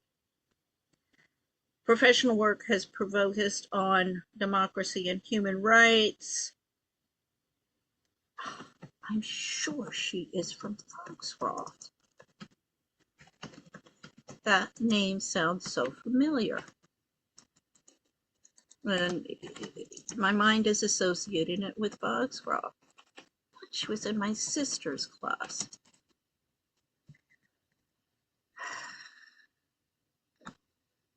Okay, let's see. Maybe it has Columbia, Yale. Okay, I'm gonna have to, since I don't just, I mean, with all of these years that have gone by, Sarah Mendelson, huh?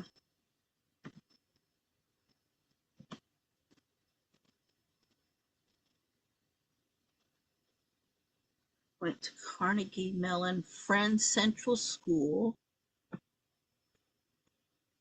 worked at USA Aid. Yeah, okay. But I am sure, I know there's a Mendelson. Okay, this is gonna drive me crazy because I am almost positive there's several Sarah Mendelsons. This is the thing. You could have Wisconsin, Washington, Canada, Houston, Texas. No, she looks like that's her. This would be the same one.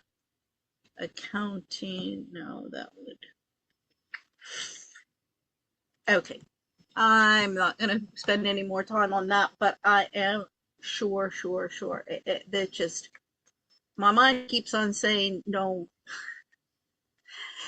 there's the thing that, like, 100 people or something like that. I'm like, more Lord, I know more than 100 people. Um, and sometimes it'll be like, oh, I know that name. I know that name. Where do I know that name from? I'm much better, and I'm much better with faces than names. But in the past 20 years, I've been so much at my computer looking at all of these different names and connections, and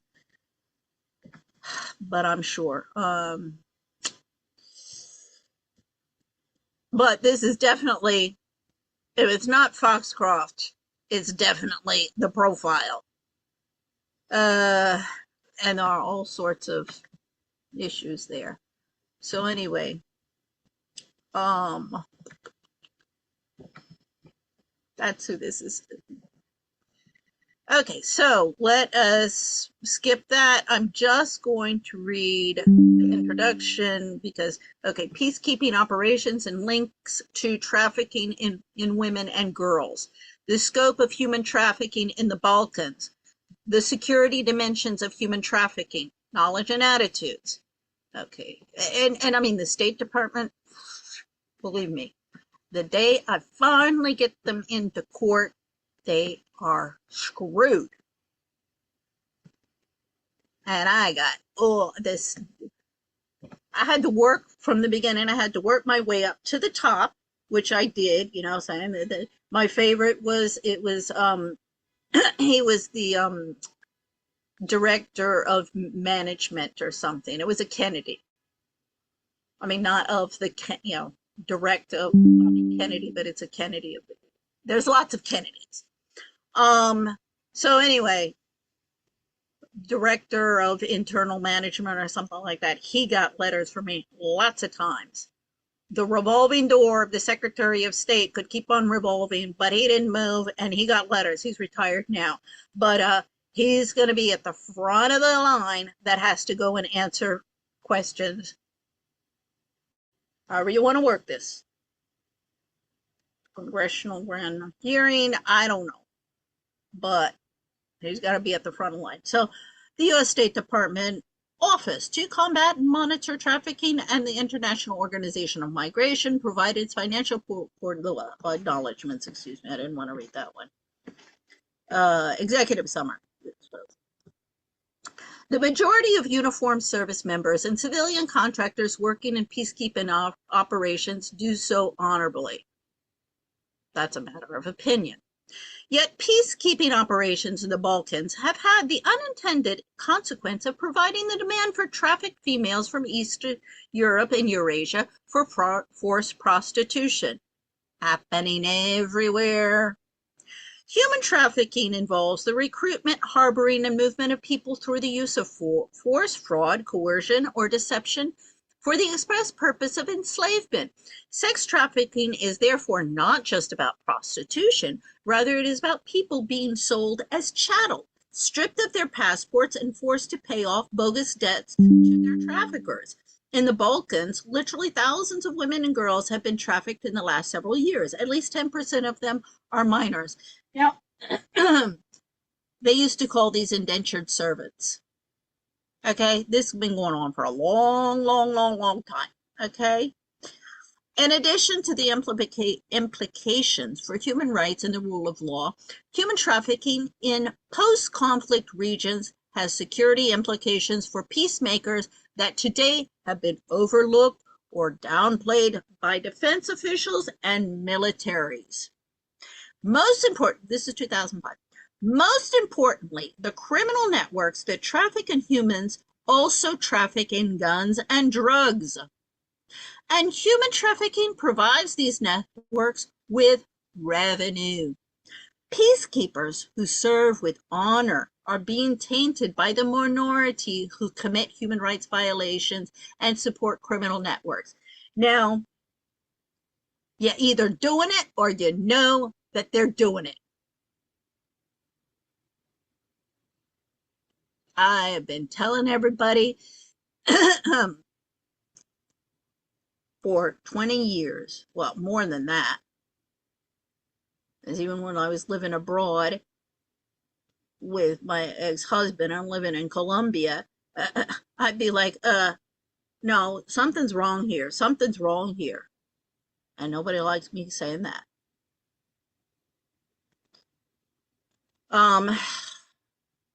Let's see. In 2004, the U.S. Department of Defense, the North Atlantic Treaty Organization, and the United Nations each took potentially dramatic steps to address the role of peacekeeping operations in human trafficking. They each adopted a zero-tolerance policy on trafficking. Zero-tolerance policy. Yeah, screw that. Use it as toilet paper.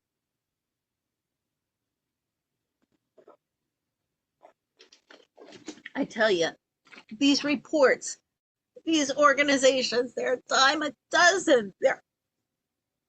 We have an explosion of them all over the place. Clean up the frickin' courts. The governments have the obligation to protect. Make them fulfill their obligation and stop with your bullshit. This report details the prevalence of existing attitudes, including indifference, denial, misperception, and even acceptance, that pose serious challenges to the comprehensive implementation of these anti-trafficking policies. I repeat, existing attitudes, indifference, denial, misperception, and even acceptance. Okay, those are the problems. The attitudes appear so widespread that to create a taboo around trafficking, and thus to cut the links between trafficking and peacekeepers, will require nothing less than a shift in the organizational culture of these complex institutions. I repeat, nothing less than a shift in the organizational culture of these complex institutions. In addition to the views and the behavior of individual soldiers, police officers, and civilians, organizational attributes and attitudes shared by DoD, NATO, and the UN have determined the weak response to human trafficking in the past. Nothing's changed. We're talking about 20 years ago, okay? Specifically, each of these organizations has been reluctant to address the security implications of misconduct by uniformed service members and civilian contractors. especially involving human rights abuses, and the role of organized crime in shaping the security environment in post-conflict regions. Until these organizations recognize human rights abuses and organized crime as security threats, we are likely to see less than comprehensive implementation of anti-trafficking policies.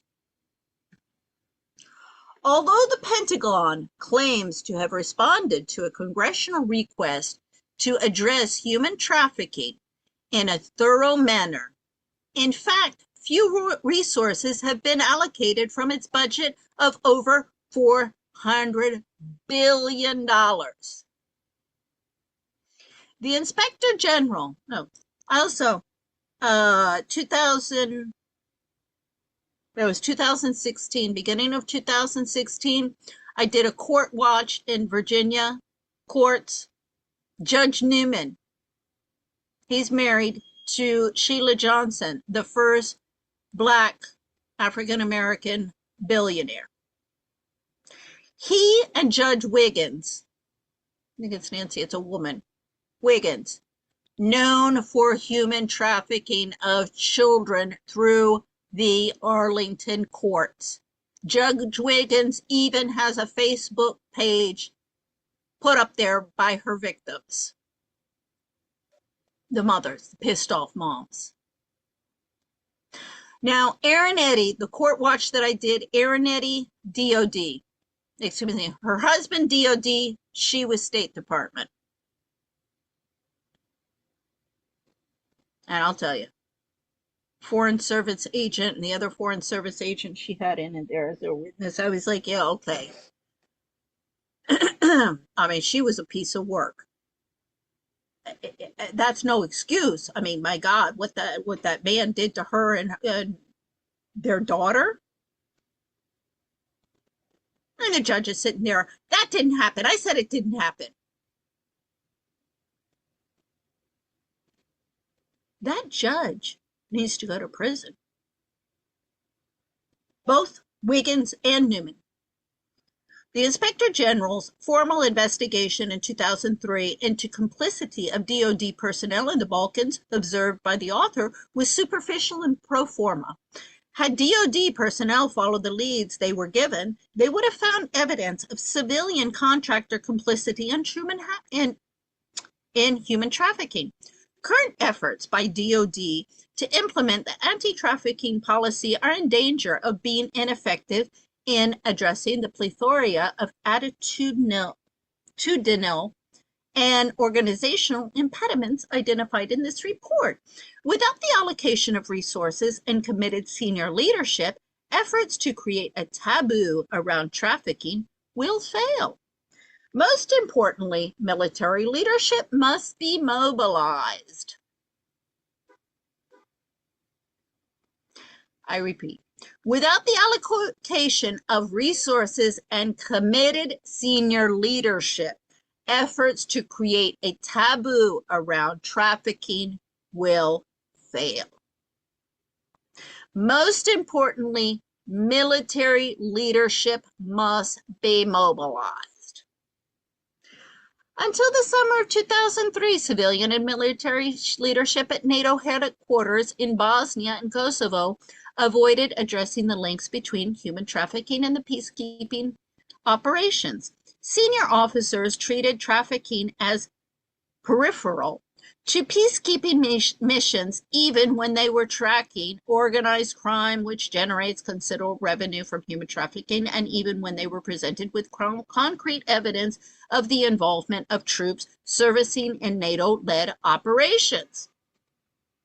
One story is indicative of the situation. In 2000, several officers who encouraged their commanding officers to respond to a contingent's apparent complicity in trafficking were stopped short by headquarters. Since the summer of 2003, however, NATO has begun to address the issues. Bullshit. The support and actions of key decision makers within NATO led to the adoption of a comprehensive anti-trafficking policy. Like DoD, NATO needs political and military leadership to make implementation meaningful. Individual nations need to commit resources, and senior military officials need to become knowledgeable about the more actively engaged in combating trafficking. Individual nations need to commit resources, and senior military officials need to become knowledgeable about and more actively engaged in combating trafficking. The United Nations has an especially troubling track record of peacekeeping involvement in trafficking, as well as in other forms of sexual exploitation in conflict and post-conflict regions. Yet decision makers at the UN seem to fear that creating a taboo against trafficking for peacekeepers will negatively affect the UN's ability to attract peacekeepers. Oh God.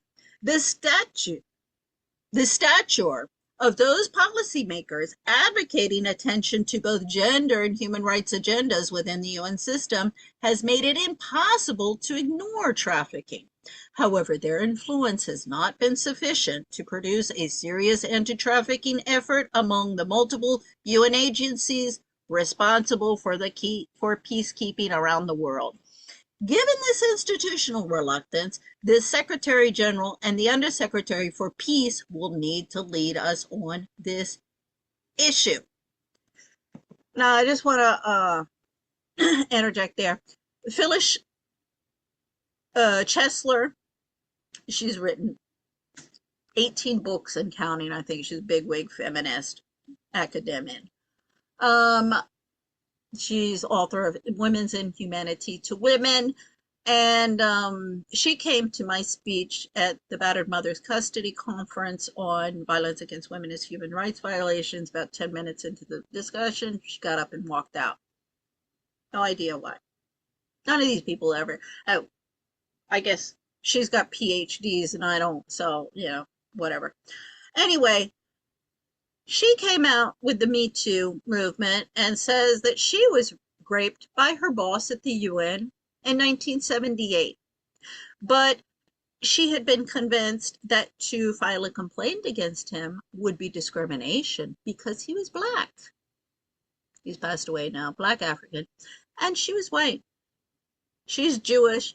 She married a rich Afghan, went to Afghanistan.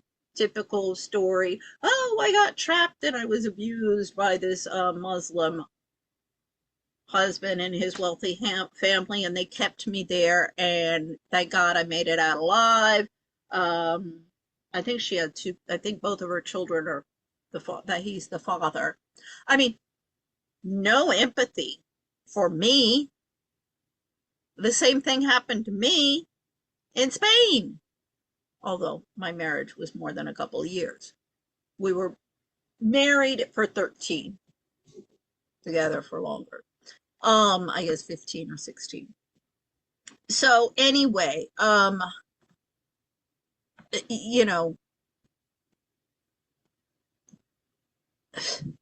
see, none of the ladies will work together. It's all backstabbing witchery. The UN women, I want to see all of them in court, along with all of the women and gender studies departments of universities across the United States. Well, both sides of the pond in the West, because you're all pulling this shit. I mean, GW, they were looking at the report, in-depth study on all forms of violence against women. And I went to them, I even hand-delivered a copy of the letter that I sent to the snot-nosed brat over there. They ignored me. I'm like, okay, fine. I'll see you in court along with Econ Department, Domestic Violence, DV Leap with Joan Meyer, the Human Rights Entrepreneur the idiot, some Chinese guy who runs that place, he wanted to sell me courses that I could teach at GW. Screw him. I mean, everybody's been picking a fight with me since I've been back in DC. Instead of working together, and I'm like, all I want is to clean up the courts. Due process, rule of law, uphold the Constitution, uphold international conventions, human rights conventions. I'm not asking for the moon.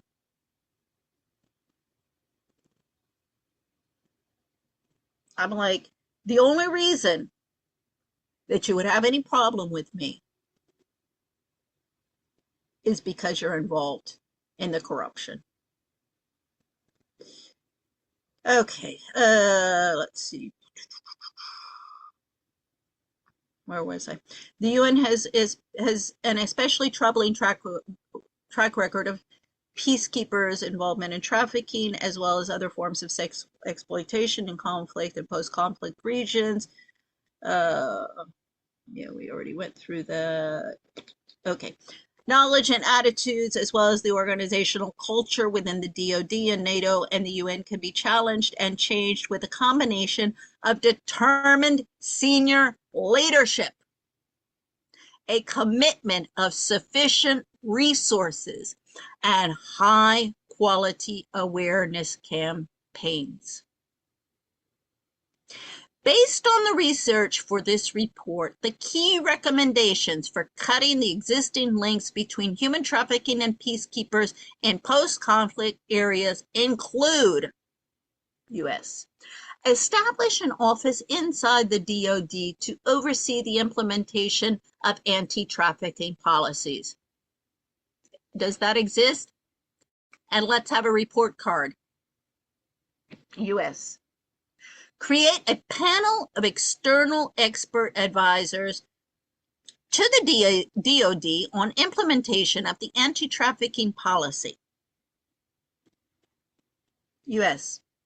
Survey across the services on attitudes and knowledge of human trafficking and use these data to develop awareness campaigns and training materials. U.S. NATO. Prioritize anti-trafficking training for commanders, special forces, intelligence officers, military police, and internal investigators in face-to-face settings with subject matter experts. Okay. A little less experts and a little more pissed off victims in there, because I've had it with the experts. U.S. NATO. Include human trafficking as a priority intelligence requirement in peacekeeping missions that track organized crime. And I'm talking about organized crime in your government agencies. And rapid repatriation of civilian contractors implicated in trafficking. Oh, yeah. Problem? Deport them. Send them back home. Get them out of that jurisdiction. Implement the Military Extraterritorial Jurisdiction Act of 2000 and the Trafficking Victims Protection Reauthorization Act of 2003. I'm not familiar with this. U.S. NATO. Establish a joint congressional parliamentary oversight committee to monitor compliance with NATO anti-trafficking policies. Yeah, well, your committee, if you fill it with a bunch of snot-nosed brats from Capitol Hill or congressional members that are in the pockets of donors, not going to do you any good. Fund and establish the trafficking focal point as a permanent position at UNDPKO. Fund and establish the trafficking focal point as a permanent position with the international staff at NATO. So, okay, so, produce a whole bunch of jobs that'll just push papers. Investigate and, where appropriate, prosecute personnel who traffic or facilitate trafficking in humans. Ding, ding, ding, ding, ding, ding, ding, ding, ding. We got a winner here. How many have you done? Oh, none. Yeah. Oh, guess that's a problem, right? Oh, no, no problem. No problem. You're good. Okay. Yeah. See, that's where we need to go. Investigate and prosecute. Ding, ding, ding, ding, ding. Establish monitoring mechanisms to follow up on repatriated international staff. Ding, ding, ding. Create a working group with NATO to oversee the implementation of anti-trafficking policies. Yeah, if your working group is filled with a bunch of psychopaths, not going to do you any good. Believe me, everybody in the IMF, World Bank, and UN, you got to be a psychopath for them to even give you an interview.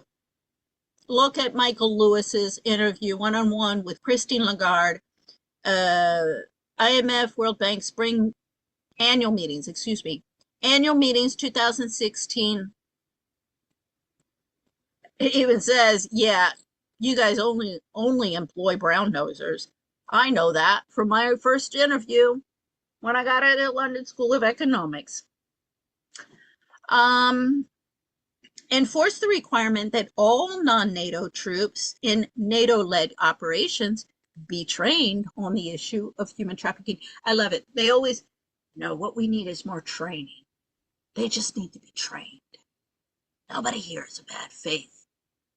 Everybody's good. They just need to be trained properly. God, how much money is being wasted on training. And then the training, I remember it was the respectful workplace mandatory training at the IMF's Institute for Capacity Development. The first one that we walked out of, this was the Winters group. Oh, and those are like, Black African American feminist supremacists that run that place. So the Winters group, and one of the economists standing next to me, she laughs. Zamforlina, I forget her first name. She laughs. She goes, "Was that to fill somebody's quota?" Bullshit. See, they know it's all bullshit. Everybody who works in these organizations, they know it's all bullshit, and they don't care. It's all paychecks and pensions, and I'll turn my eye to everything. You guys can do anything you want. You can nuke the planet. I don't care as long as I get my paycheck and pension. Oh, there's another one I like.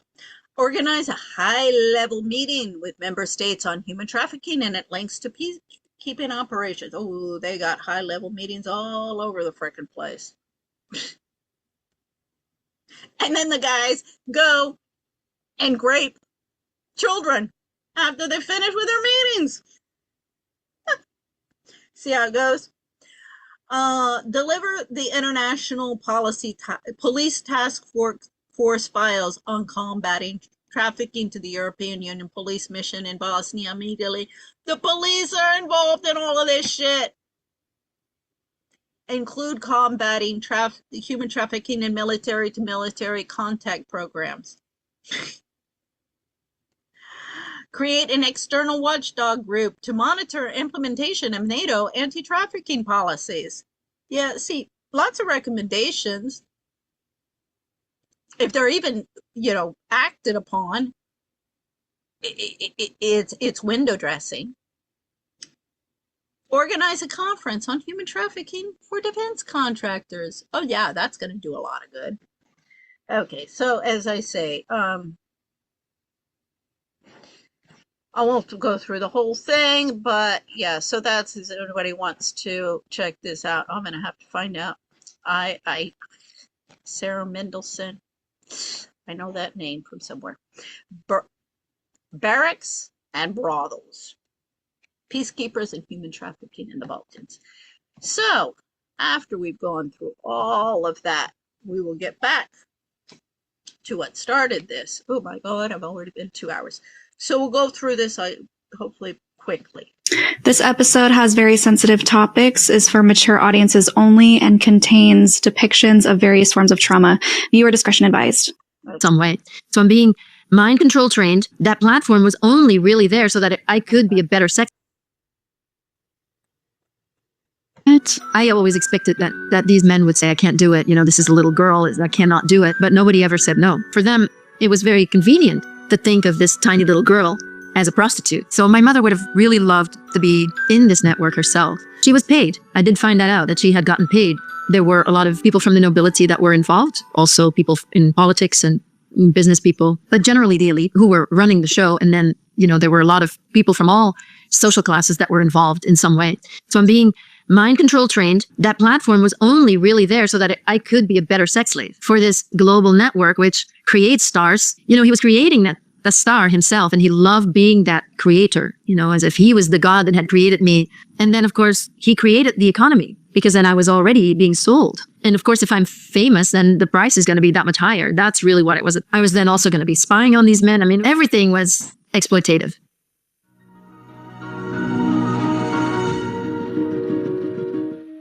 Hey, my name is Shalice Ansola, and this is Cults to Consciousness, where we discuss leaving high-demand religions or organizations and finding healing and independence through awareness and true individual sovereignty. If you're only listening and you prefer to see our faces, we would love it if you would go to YouTube at Cults to Consciousness.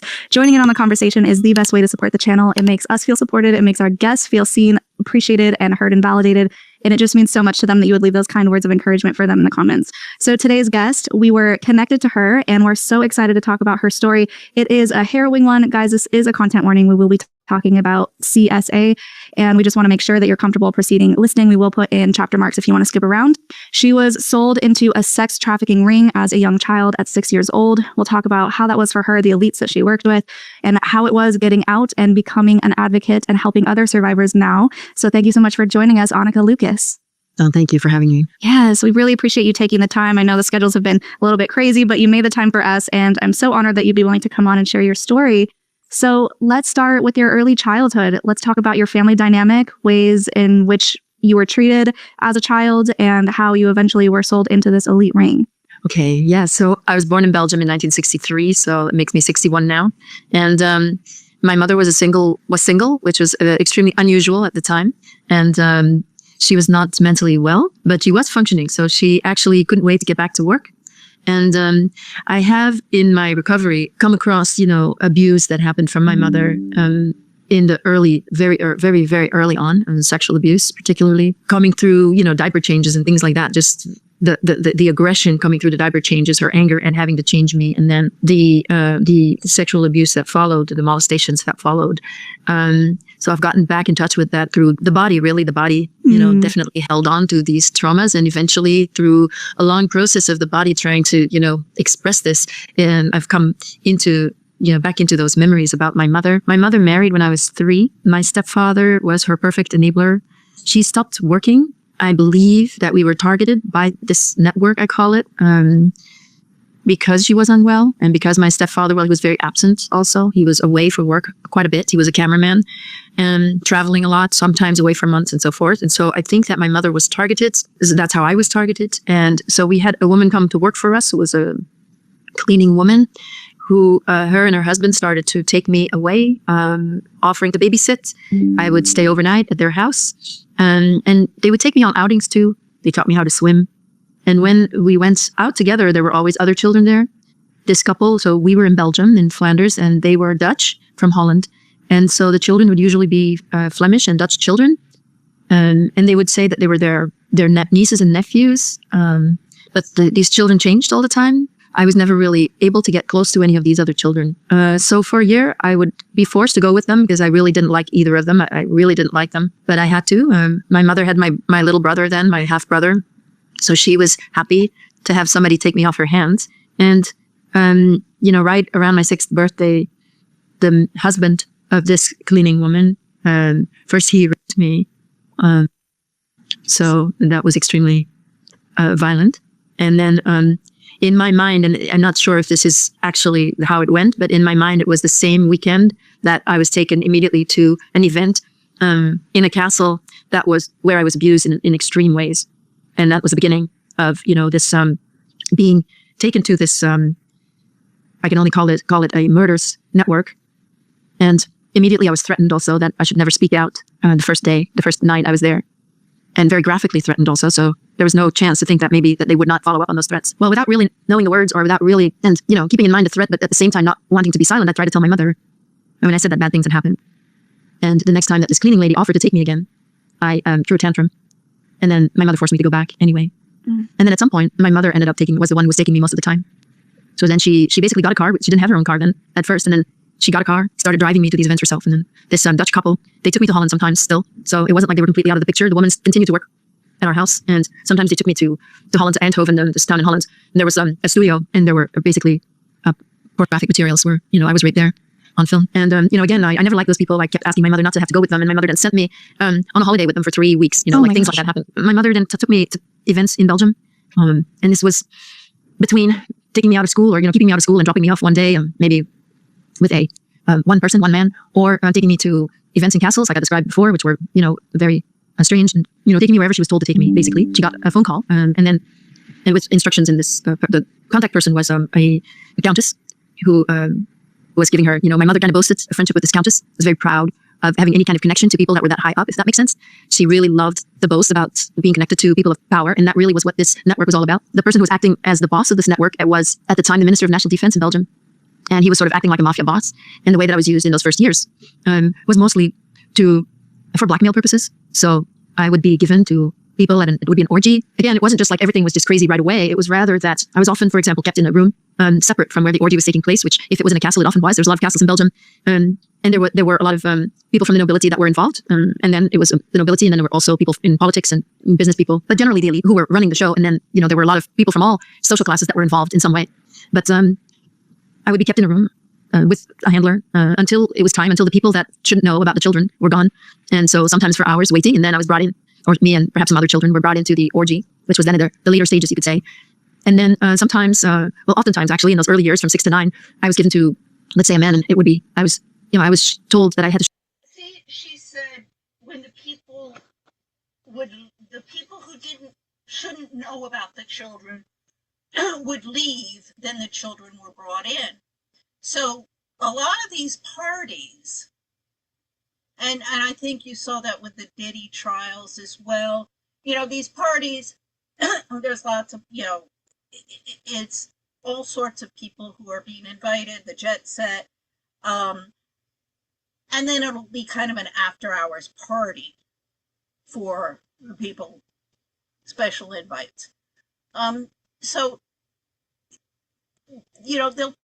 there will be people in these networks who will be totally unaware and who have gone to that party but will not be aware. It's just like, the after hours parties and all of these nightclubs.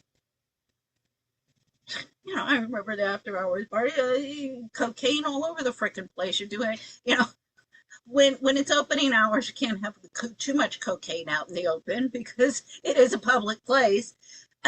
But the after hours parties, that's when it's fair game. So it's not, well, they went to that party, so they're involved. It's not like that. They've got to keep this undercover. You're having a party with all sorts of people, and you have all of these important people who were invited who would be like, well, no, nothing happened at the party. It was a normal party. What time did you leave? Around 12 o'clock. You didn't stay for the after hour party. You see what I'm saying? To show him the ropes. So this was an adult man, and it was supposedly his first time. What? Yeah. Oh my gosh. And I believe that what they meant by that was that it was his first time with a very young child. Because I can't imagine that someone who's never, who doesn't have any pedophilic tendencies, or who just doesn't, would immediately, because I always expected that these men would say, I can't do it. This is a little girl, I cannot do it. But nobody ever said no. And of course, I figured out in my healing that there's this triage that happens all the time in this network. This is a very hierarchic club, exclusive club. And it works with blackmail because it's the people that are the most ruthless and the most prone to just do anything at all. Those who... Now, sorry, the connection with her and this global citizen is she's one of the, the speakers.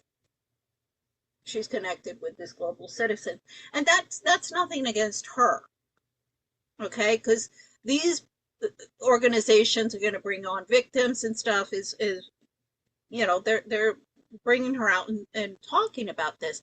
But my question is, are they going to go after, are they going to assure prosecution of any of the people who are involved? This is still going on. What are they doing to stop this? No, it's just window dressing. We're giving them a voice. We're raising awareness. We're raising awareness. Yeah, well, while you're raising awareness, these PDFs are still at it. Will do anything to get the power, And so they are blackmailed, but they're also rewarded. So if a man then has sex with a little girl 6 years old and it's going to be filmed, at that moment he becomes the property, you could say, of the Minister of National Defense, who was running the show, who was twice Prime Minister also in Belgium. But he also will be rewarded with, some promotion or, Yeah. Minister of here, I looked at this, Minister of Defense. I was like, who's this? Voila. Paul Vander. See, this is another thing. These people are not being named. I want names and I want prosecution if they're still alive. Unfortunately, some of them are not still alive. So yeah, see, he died in 2001.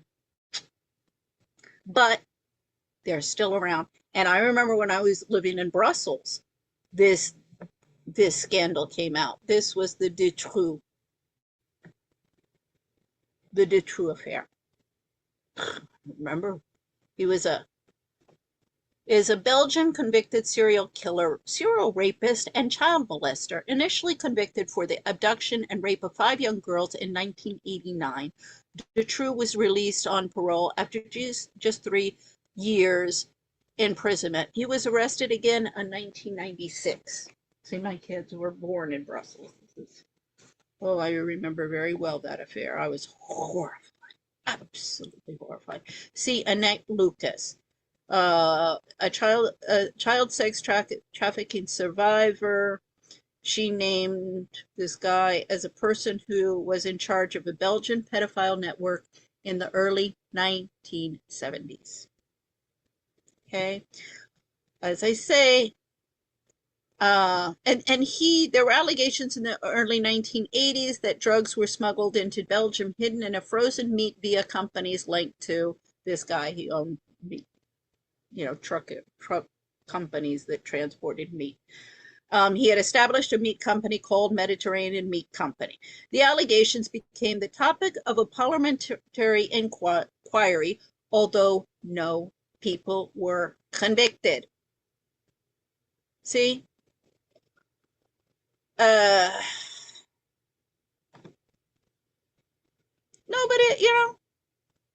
nobody's been held to account. Nobody. Keeps on going. Keep on going. These people were government, they were in government, they were in the judiciary. So, I found out later who they were. And I was always stunned how easy it was to find my perpetrators. When I was a child, I didn't know anyone. Wow, Anneke. Wow, that is so much to take in. That is so much for a child. I mean, I honestly just have no words for how horrific that is and what you must have gone through and what you've had to recover from. And the bravery of deciding to speak out and to talk about this to help other people is incredible. So I just have to thank you for sharing all of that, first of all. I'm wondering if, as a child, did you have comfortable means in your home? Were you aware of the elite versus what you had at home? Did things start to shift at home based on what your mom was getting in return for this? No, that's a good question, because actually, not necessarily. My stepfather was not poor at all. So we were not poor. But both my stepfather and my mother came from working class families. So both of them had gone through the Second World War, and they came from working class families, which was really poor, in that time, in that place. Neither of them had an education, but both of them really liked money. And so we were very comfortable. We had like a regular sized house, but it was, my stepfather had built it, or at least, he had paid to get built and everything. And that was a big accomplishment. My mother was paid. So my mother would have really loved to be in this network herself. But because of her mental illness and because of the way that she presented, it was almost as if she was too eager. So she wouldn't have been able to really keep the secret very well, because she was so enthusiastic. And she was so enthusiastic also in her revenge. In her mental illness. I'm, it's too easy to say, oh, this happened because they were mentally ill.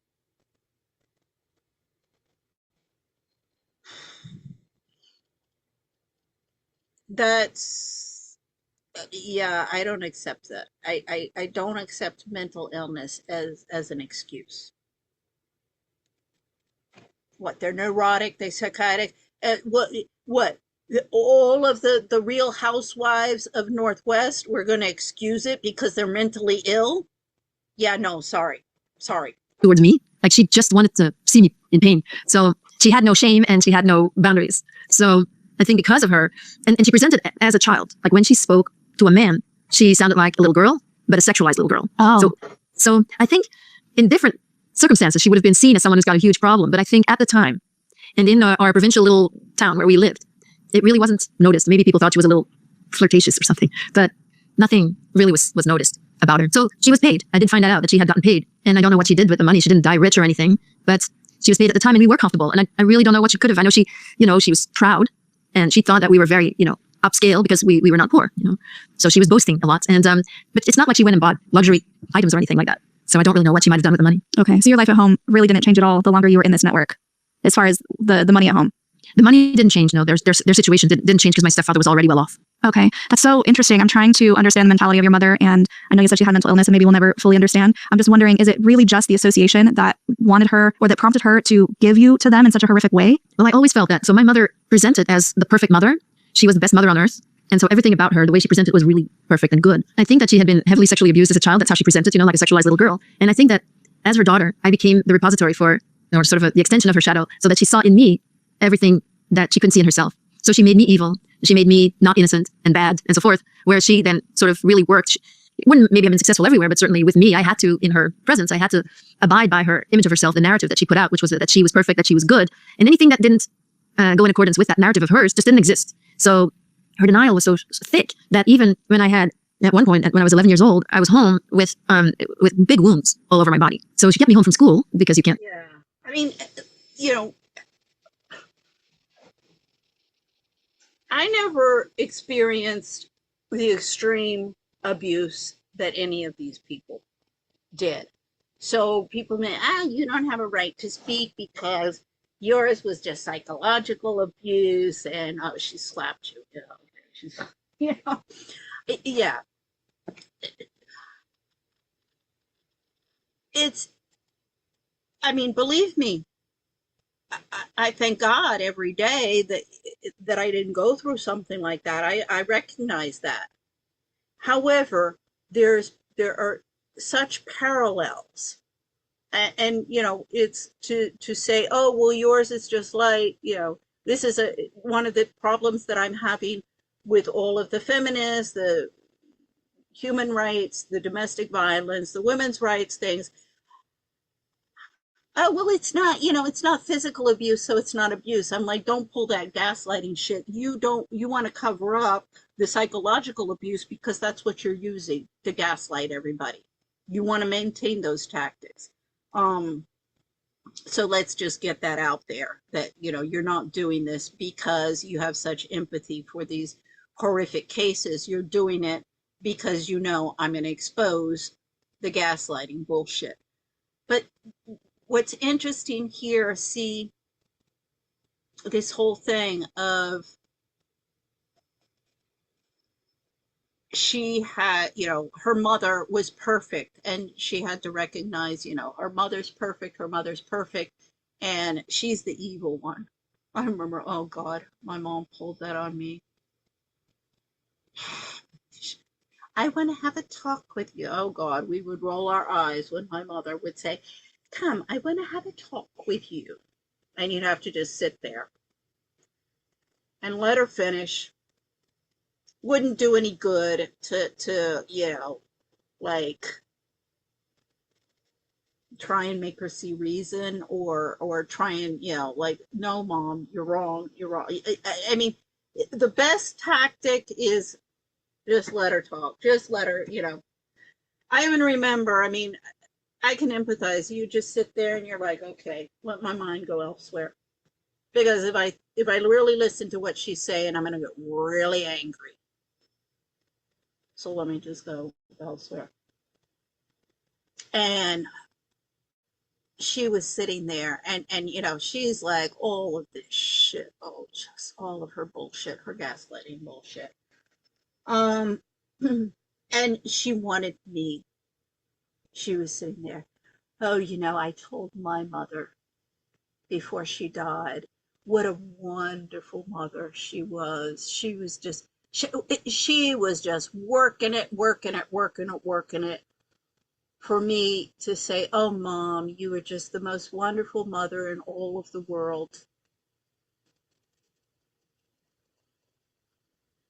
She left me to die in Spain. She was instrumental in making sure that, I mean, my father would have helped. If she hadn't been in the picture, yeah, things would have gone down differently. I mean, after everything that she pulled, everything, she actually wanted me to, oh, Mom, you're just wonderful. I was like trying to keep my cool, trying to keep my cool. She got me smoking cigarettes again. I think I probably went out and I was like, I gotta go and smoke a cigarette. Oh, we were at the beach. It was in October.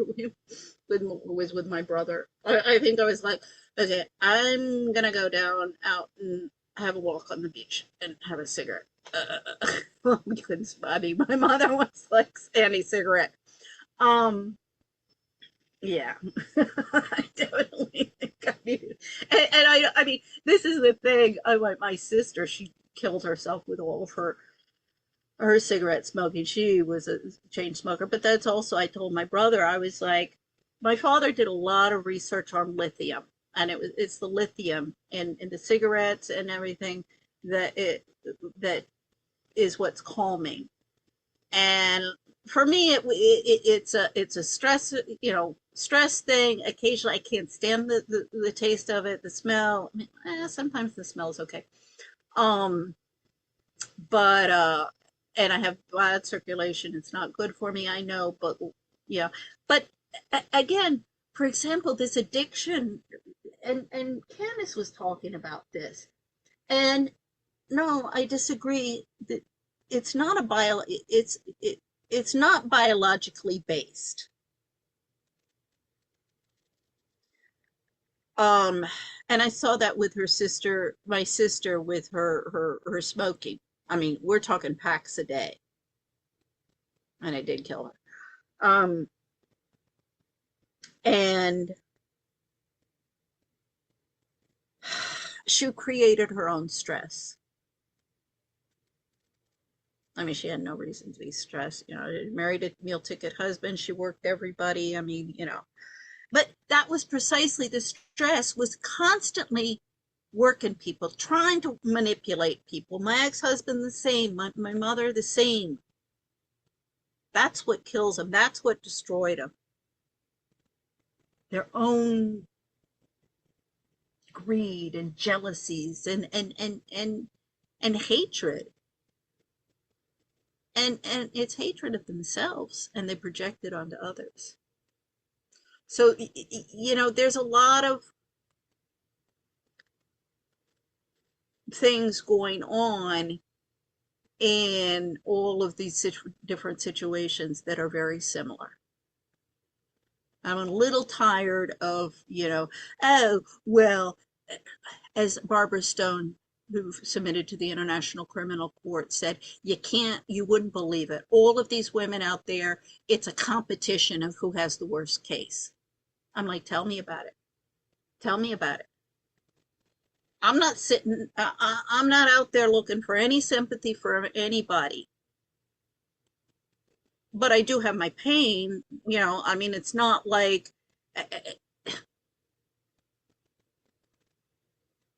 I don't have my own personal pain, and that I have the right to that pain. I'm not trying to compete with anybody else of who has the worst pain, who has the worst case. I'm trying to get everybody to work together and understand that the evil here is not between ourselves, but that we have a common enemy that we have to go up against. It couldn't be shown to the rest of the world, but she also pretended to me as if there were no wounds. Because if there were wounds on her watch, she would be responsible, and then they couldn't exist. So it was as if it didn't exist. Wow. And then when she did send me to school, she made me wear long sleeves. And when I confronted her, it was tyranny. There was no way that I could bring anything up like that. She would just go into revenge mode. Wow. Were these wounds that she inflicted? No. Oh. It was rather from the network. And then, but because she brought me there herself, she wouldn't, it was like it didn't exist. I would often come home black and blue.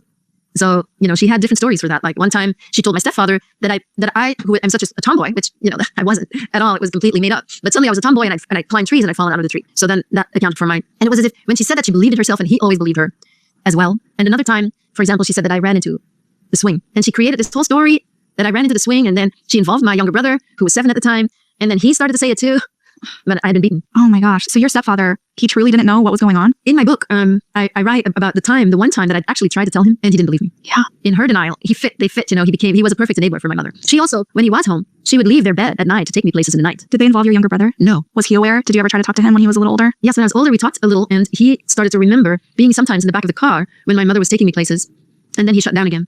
But my brother, I believe, because my stepfather sort of had this attitude, like, she's your daughter, you do what you want. But he was very proud of his own son. So I think he might have been more protective of his son, and that she wouldn't even have tried to bring my brother. Wow. Did you have anyone that you could confide in? You said you went to public school. Did you have any friends that you tried to talk to? No. Well, also, it's not just that. The reason I can speak about this now is because I've worked through so much shame. And when you're abused, you feel as a child that this happens to you because you deserve it, because you don't have any, why would it happen otherwise? You have no way to explain it other than that you have to deserve it. And then, of course, the abusers do everything that you take on that shame as well. And I even think that shame is the currency of abuse, that when you're abused, what the abuser is doing is, when you're abused, there's shame imposed on you that doesn't belong with you. It's not your shame to carry. When someone does something extremely shameful to you, that's not your shame to carry. But as a child, you're always going to carry it. You're always going to take it. You have no choice. And I believe that this imposed shame is what the abusers are dumping. Imposed shame that was once put on them is what they're, it's like a burden that you can never get rid of unless you heal. Or temporarily, you can get rid of it when you pass on the abuse. It feels very strongly to me that shame is the currency of abuse. Yeah, I had to work so hard. I mean, that's why I'm 61 now, and I started speaking when I was 50 about this, because it takes so much grueling work to plow through all that shame that you feel about yourself, and to speak of these things. I would have been too ashamed to tell you that I was in that situation, because I would feel the shame. And that's why I think the currency of abuse is shame. But that was so strong. In the network, I was treated as a prostitute, and I was called a whore by these adult men. That for them, it was. The shame is a powerful, powerful tool. One young woman at the IMF, she told me that she was taking a course, a lobbying course at, or how to lobby at GW. And I said, don't waste your money. I already want to see GW in court, what the frick they're doing and charging $60,000 a year, 56, whatever, a year to do it. So I said, don't waste your money. Lobbying is easy. You can buy them or you can shame them. They keep on taking my money and preventing me from earning money. So I'm left with the shame game. But no worries. My mother was Catholic. I learned the shame game from a pro. See, as I say, you can shame them or you can buy them. Now, see, you can use the shame game for good and you can use it for evil, like with this woman when she was a little girl. It was very convenient to think of this tiny little girl as a prostitute, you see. Then they don't have to feel responsible. But of course, I took that on and felt such shame believing that I'm a prostitute. So I dissociated. I couldn't have gone to school believing that I was a prostitute, or I would have just died of shame. So I was dissociated anyway. I mean, there were a lot of things that were done on purpose also to dissociate me. And then trauma is in itself a way to create dissociation. And then in this network, they also, in the first 3 years, I was traumatized absolutely, and I dissociated. And I was a candidate for dissociation because I'd already been abused in the family dynamic. And so I was already used to dissociating. So I was a good candidate to be abused in the network. And then at age 9, things changed. And then I was trained so that trauma is inflicted specifically to dissociate you, but to create a specific outcome as well. So then things became, more professional. Like this network the Belgian network was connected to what I can only call the global network. And once I was, used that way, I was literally given as a gift at age 9 by someone from the global network. And that's when things changed very drastically for me. And then it was like everything was made professional there. How professional in what way? I was sent to Germany for mind control training. I was being trained to become a persona that was invented by this powerful person, global person, in order to I was supposed to become a starlet in France. That was the plan. And for that, the mind control used torture tactics. It was a German doctor, Nazi, former Nazi, who purposely dissociated my mind. And we're not talking about sexual abuse now, we're talking about other torture practices, so that I would not only dissociate, but that these instinctive reactions to trauma would then be used to create certain outcomes. So they break you open, literally, they break you open, and it brings out your special gifts, it brings out your talents, it brings out your psychic abilities, so the torture is directed, and it is a science that clearly they knew very well, because I know one thing is that there was no experimentation done in these years from 9 to 10, actually it was 1 year that I went through that. There was no experimentation done, but it was all based in trauma, causing trauma in order to create a certain result. That worked really well. I could observe myself change. It's very strange. Wow. Would you be able to give us an example of that? I'm trying to wrap my brain around exactly what happened, but of course, if you're not comfortable, that's okay. No, I can, yeah. All right, so one example was that I was chained to a chair, and I had something on my face that forced my eyes open, and then I was forced to watch films.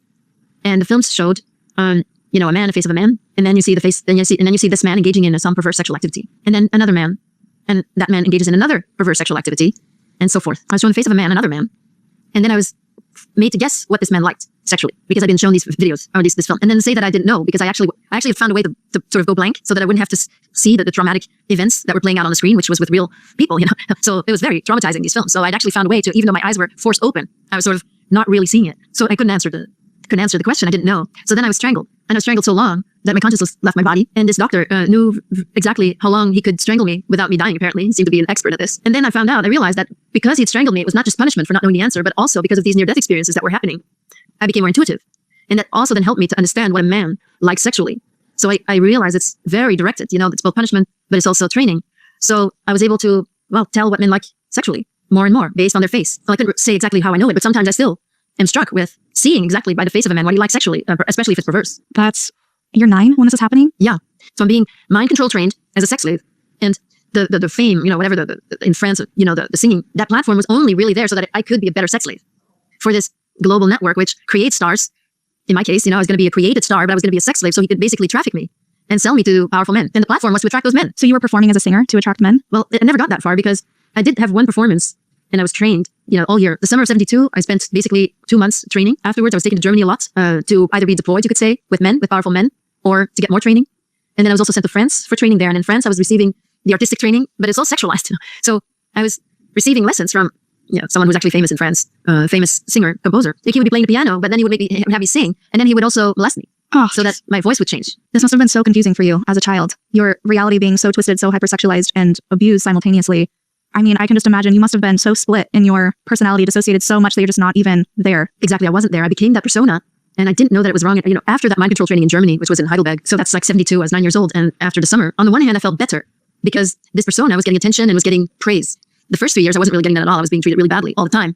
But I was clear. I had clarity. There was a lot of confusion, yes, but there was also some clarity that they were wrong. And at 9, when I was sort of being invited into what would be the global club, yes, I felt better in a way, and I was not as confused, because I was so dissociated that I identified completely with the persona that I was being made into, except that it goes so dark that when you're being invited into the club, what I then had to do, a year after I had basically gotten in, you could say, or whatever, been picked for that, I couldn't do it anymore. And then I rebelled, and I don't think it was just punishment. It was a reprogramming. It was reprogramming that was so strong that it affected most of my adult life, feeling really worthless and bad, and then sort of pushed back into the Belgian network, where I was used for 1 more year. Wow. Yeah, they would have had to go to extreme measures to keep you under control as you were getting older and starting to, maybe realize you had a little bit more say or push back because you're a child, and children do that naturally. I mean, there's so many layers here, because you have the mind control, you have just being a kid, but then this has also been happening since you were so young. So how much of you is really there? How much of your will has survived all of this? Wow, it's a lot to unpack. And what you're saying is crucial. How much of you has survived and how much of your will has survived. That's exactly it. That's what it's about. In the mind control training, so I was losing myself completely, and I felt that. And that feels like losing your soul. I mostly identified with this persona that they were creating. That's not me. Yeah, as she says, losing her soul. With the Charlie Kirk case, there's, I don't know, at least what I've been looking at it, the cults and stuff like that, and the demons, and even with Tucker Carlson, I think a lot of people have heard he dreamt that he was being attacked by a demon, and he woke up and he had the scars on his back. So unless it was his wife, I don't, something's going on there. However, speaking of his wife, see the demons around Tucker, the witches. You got Kelly, who the second Tyler Robinson is arrested, says he killed him, death penalty, and I want to be there when to see him die. I'm like, oh, Megan, would you like to inject the lethal injection there? Maybe that wouldn't make you happy. Bloodthirsty witch. Oh, yeah, Megan Kelly is a Capote Swan. Capote Swan wannabe, whatever you want to call her. I always say, yeah, Megan Kelly, she blows with the wind so much that even after the worst hurricane of the century, she'll still be standing. So that's one of his little ladies surrounding him. When we got Erica Kirk, who beauty queen. Now she got introduced to Trump in 2012 when she won the beauty pageant, wherever got into the New York pipeline. Became one of these. I keep on saying to everybody, I'm like, don't you notice that all of the women who become employed by Trump, it's like the Trump makeover, like the Stepford Wives, type of makeover he's got going on. These are all Stepford Wives, the Real Housewives, Stepford Wives, whatever you want to call them. And I mean, I don't know if she was aware of the planning of the assassination of her husband or not. I mean, this is obviously within the Republican Party, the MAGA forever, the Trump. I mean, I gotta believe that Trump knows about this. Yeah, if all he has to do is cash. Well, you can also say, Cash Patel, you're out of here. Somebody get somebody in the FBI at the head who knows what the frick they're doing, and we're going to investigate this, and we're going to find out. We're going to get to the bottom of this. Now he does it. He certainly has the power to do that. He also has the power as Cash. Keep up the good work. See you on the holla, guy. You see? I mean, I was like, what the frick was that when with Charlie Kirk, when he dies, he's like, see you in Valhalla. I was like, whoa, what's going on with these guys? So anyway, whether she knew about the assassination before it happened or not, I really don't know. Can't come into, that there's no physical evidence or substantiated evidence that would be true. I wouldn't, let's just say the jury's still out. But definitely, like, nothing to see here, move along, move along, move along, nothing to see here, involved in the covering up. Now, I mean, she's just playing the same game as Ethel Kennedy, Jackie O, what's his face, Hale Boggs' wife, Lindy Boggs. There's a McDonald, I think it might be Larry McDonald this way, a congressional member that met his end suspiciously. So yeah, this is not unusual. Erica is just acting normally. She's not acting normally. She's acting according to custom. Okay, which is abnormal behavior. I remember that's from Young Frankenstein. For anybody who's as old as I am. Yeah, Igor, he's sent to go and get a brain for Frankenstein, and he goes and he takes, instead of the genius Einstein, brain, he picks the abnormal one and he goes back and then, after they put it in the monster and Frankenstein starts to misbehaving, he's like, what was the name of the brain that you took? He's like, Abby something, I can't remember. Abby normal. Yeah. So anyway, yeah, this is Abby normal. So anyway, this is just, it's horrific, horrific, horrific. Me. One of the things that was happening, so this chair that I was chained to, I was in that chair quite a bit, and it flipped back. So I was sort of, lying, but with my, with my legs up a little bit, right? It's like a chair that is tilted back, and so I'm like that. And then the handlers were above my face, screaming that I am a whore. During that week of what I described, this sex slave training, to be able to spot what a man likes without him even knowing it, so to be able to service him directly or to leave him, that's why that was.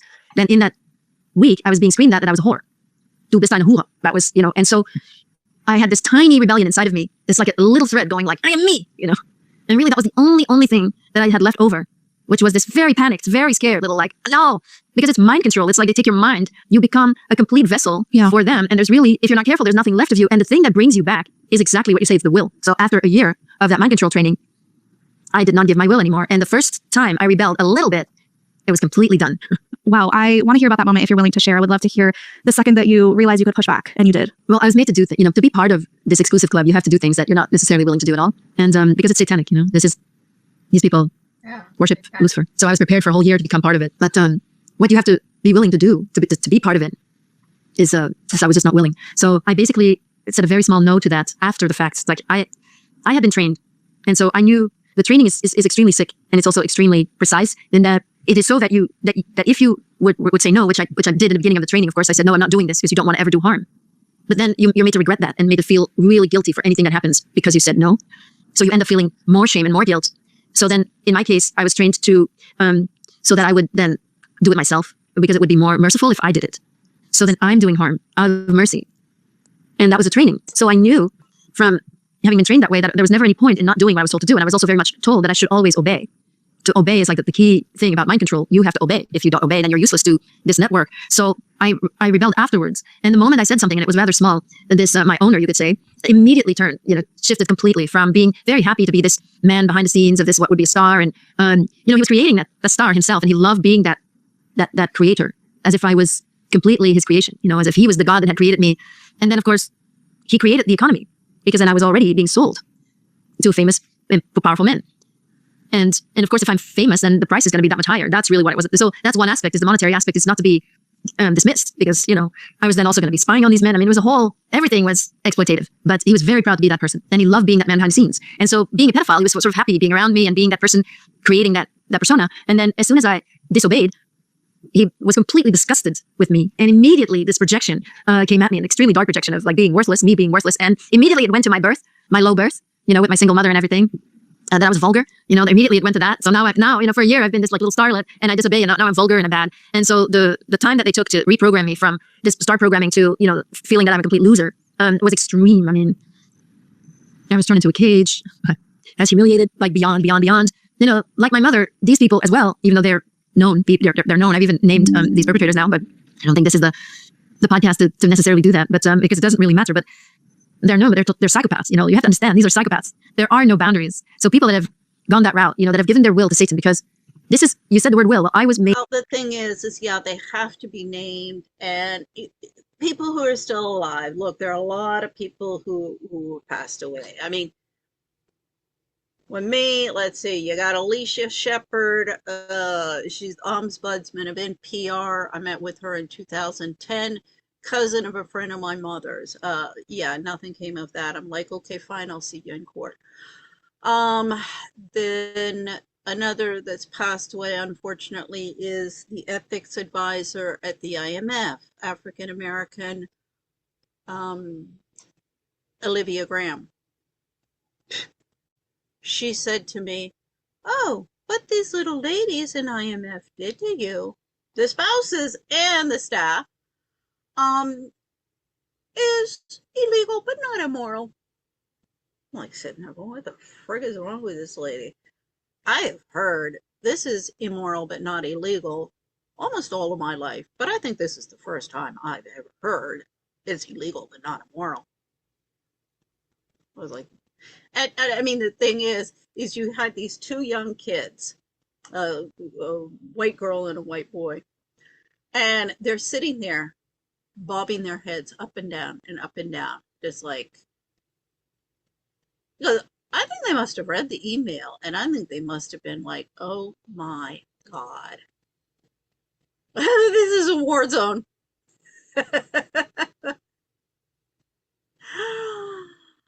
And I was just sitting there, I can't believe that. And I kept on looking at them going, where are the strings? These puppets got to have some strings somewhere on there. The way they're bobbing their heads. It was surreal. Oh, luckily, the ethics advisor, she's still alive. Oh, I loved it. Now, she's family court mediator. And I had read her book, Indian, Gita Ravindra. So I had already read her. Oh, I had read her book before I'd gone into that meeting. Oh, I mean, before I go into these meetings, I do my homework. The little girls don't do their homework.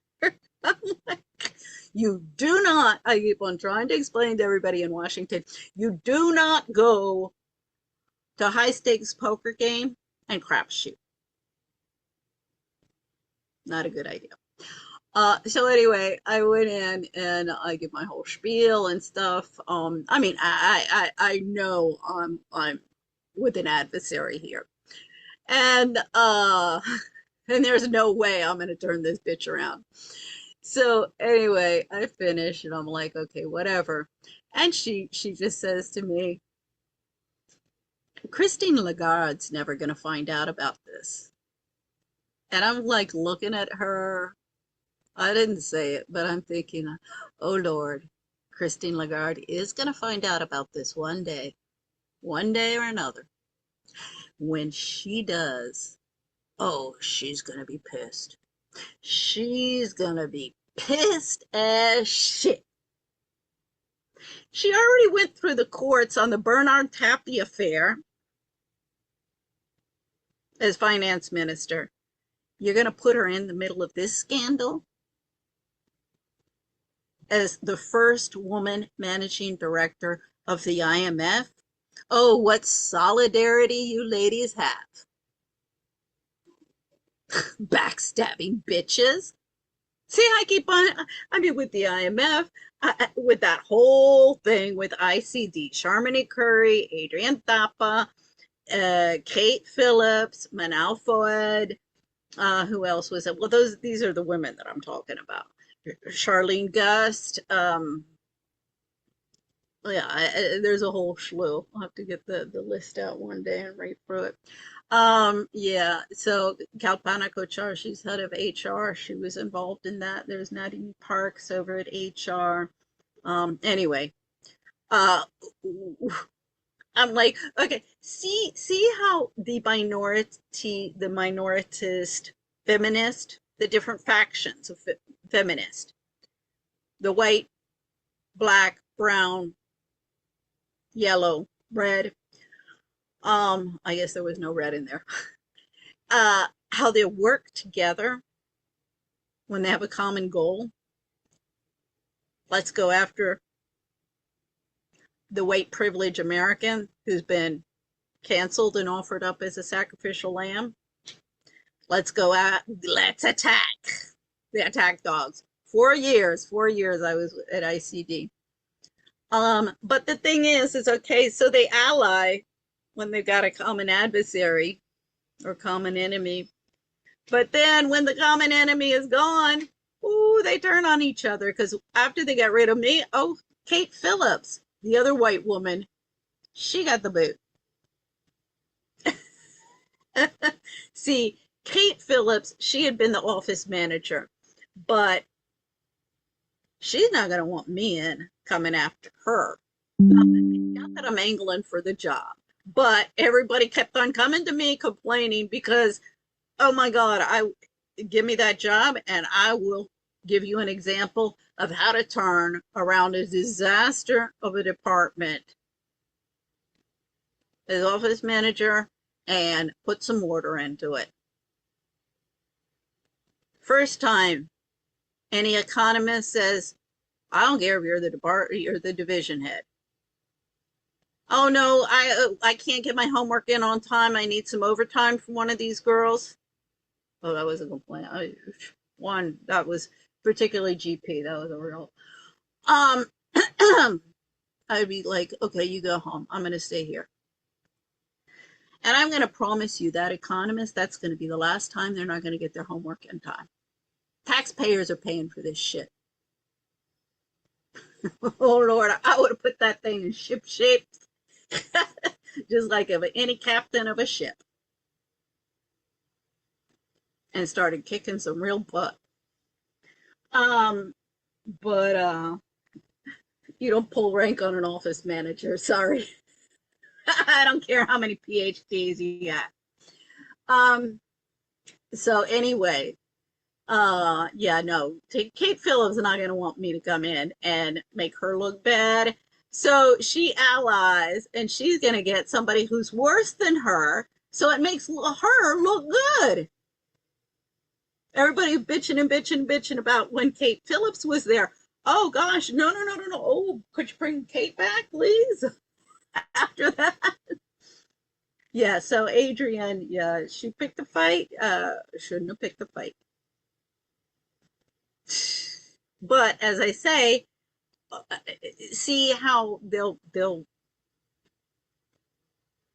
stick together, but then they'll self-destruct. To give my will at age 9 when I was invited in. I was made to give my will. And a year later, I did not give my will, and it was all over. So even for a child, you have to give your will. And then, of course, that continues. The only problem is that the deeper that you are in, the harder it is to stop giving your will, because then they have all this material on you. And I'm lucky that I was a child when I stopped giving my will, because the things that I did, that I was forced to do because of them, that are definitely incriminating for an adult. And of course, that's you continue to do incriminating things. That was the whole system, is based on blackmail and having stuff on somebody else in order to be part of the club. You do horrible things, you're blackmailed, and you get rewarded. And so I've seen that with other people, not with my family, because in this network, it sort of depends on what you want. My mother didn't herself want a lot of power. My mother just really wanted to brag about knowing powerful people, and she was never invited in. Yes, she got paid. I found that out, but I don't know how much. And for a lot of these people that are providers like that, for a lot of the people that are the pimps for the network, providing the children, they're pedophiles themselves, and so they get protected from the law, and that's enough. They don't need anything else. They're not going to get caught for their crimes. So it's mostly, that's how it works. It's if you want power, certainly you'll be put to the test, and the more ruthless you are, the more material they will have on you, and the more you will be rewarded. And so I've seen people's careers shoot up, and that was the idea for me as well, that I would have a career. I mean, I was told about it, I was described it in detail as a 9-year-old, what my life would be like, and very glamorous, very enticing, certainly. Yeah. A lot to say no to. It's always at a price. Mm-hmm. The corruption here is almost immeasurable. And what you're describing sounds very much like what people talk about the Hollywood Illuminati being, which I have no connection or understanding or any sort of valid information on that, but it feels very similar. And I'm wondering, you said they're Satan worshippers, did it feel like an occult? Did it feel very religious in that sense? Yes, it's interesting because the first 3 years, no. The first 3 years, it was this club where the Minister of National Defense, who was the boss there, he was running it like a mafia boss. And he himself came from a butcher. So he was a butcher. He started out as a butcher, and he did not believe in Luciferianism at all. But he did the same things. They were same psychopath, doing anything and everything to get power. Yes. But he set up a ritual for the man that ended up taking me over, because he was like a believing Satanist. And so when he was my handler, and I was taken to the United States, I was taken to Germany and France and Italy, that was a religion. And there was a gathering in Italy, that gathering lasted 1 week. It was the week before April 30th, which is an important day in Satanism. And in that week, there were these horrible things happening all the time, but it was religious, and you could feel the things that were happening were horrible. You could call it orgies. The only thing that I've ever seen that I've read that comes close would be a Dionysian orgy. And I guess Dionysius is an important god for Satanists as well, where the frenzy builds. Drugs everywhere. It seems to me that there's a lot of people that could never do this if they were not completely high and drunk. But they're weak. They're weak-willed. And so they've gone along. And then you get the rewards, and so the more rewards you get, the harder it is to let go of. And the danger, and then it also becomes dangerous, because then, it can be used against you. But it was religious. I've recognized a lot of people from that week that were at the time either, they were royals, they were celebrities, or a lot of singers actually, or a lot of performers. And because I was going to be one, so they actually got a lot of performance singers together that were famous at that time in 1972. But also politicians, and also business people. People would come and go. Over the course of that week, people came and went. And it was definitely religious. And it is definitely a cult. Yeah.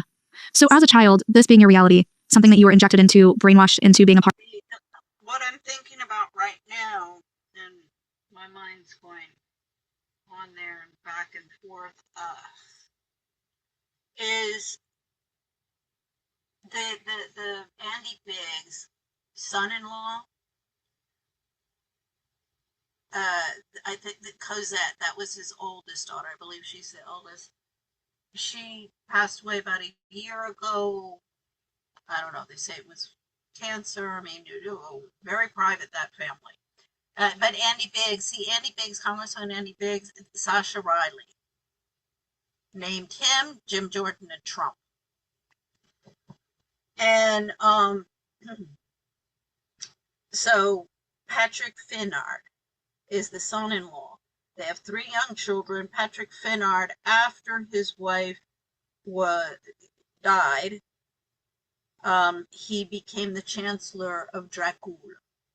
And it's in one of my videos. But when you listen to him being sworn in, because it's just an audio you hear, it's online. He sounds drugged. Sounds really drugged. And so does the other person who's speaking. See, this is still going on. And I'm really concerned about those kids. They're 3 young children. Really concerned. Part of. Did you embrace any of the religious side of it at all? Did you start to feel like you needed to worship Satan yourself? No, that's a good question. Thanks for asking that question. Well, I know a lot of times when people grow up in cults, they don't even have the idea to question it at all because that's just their reality. That's what they were born and raised with. So I just wondered if that was also just part of your reality and something that you held on to, but you're saying, no, that's not the case. Well, it would have been, except I started out as a child knowing that all of this was wrong. And then I was mind control trained and I kind of lost that sense, but I was just trying to hold on to that core part of me that was just really not okay with any of it. Yeah. I also was receiving experiences to help me get back to myself, my true self, which is not the body, but it is, where the will comes from. It's from our light, from our true self, which is beyond the body. So knowing yourself as light, that rebellion is like, that was the no to all of it.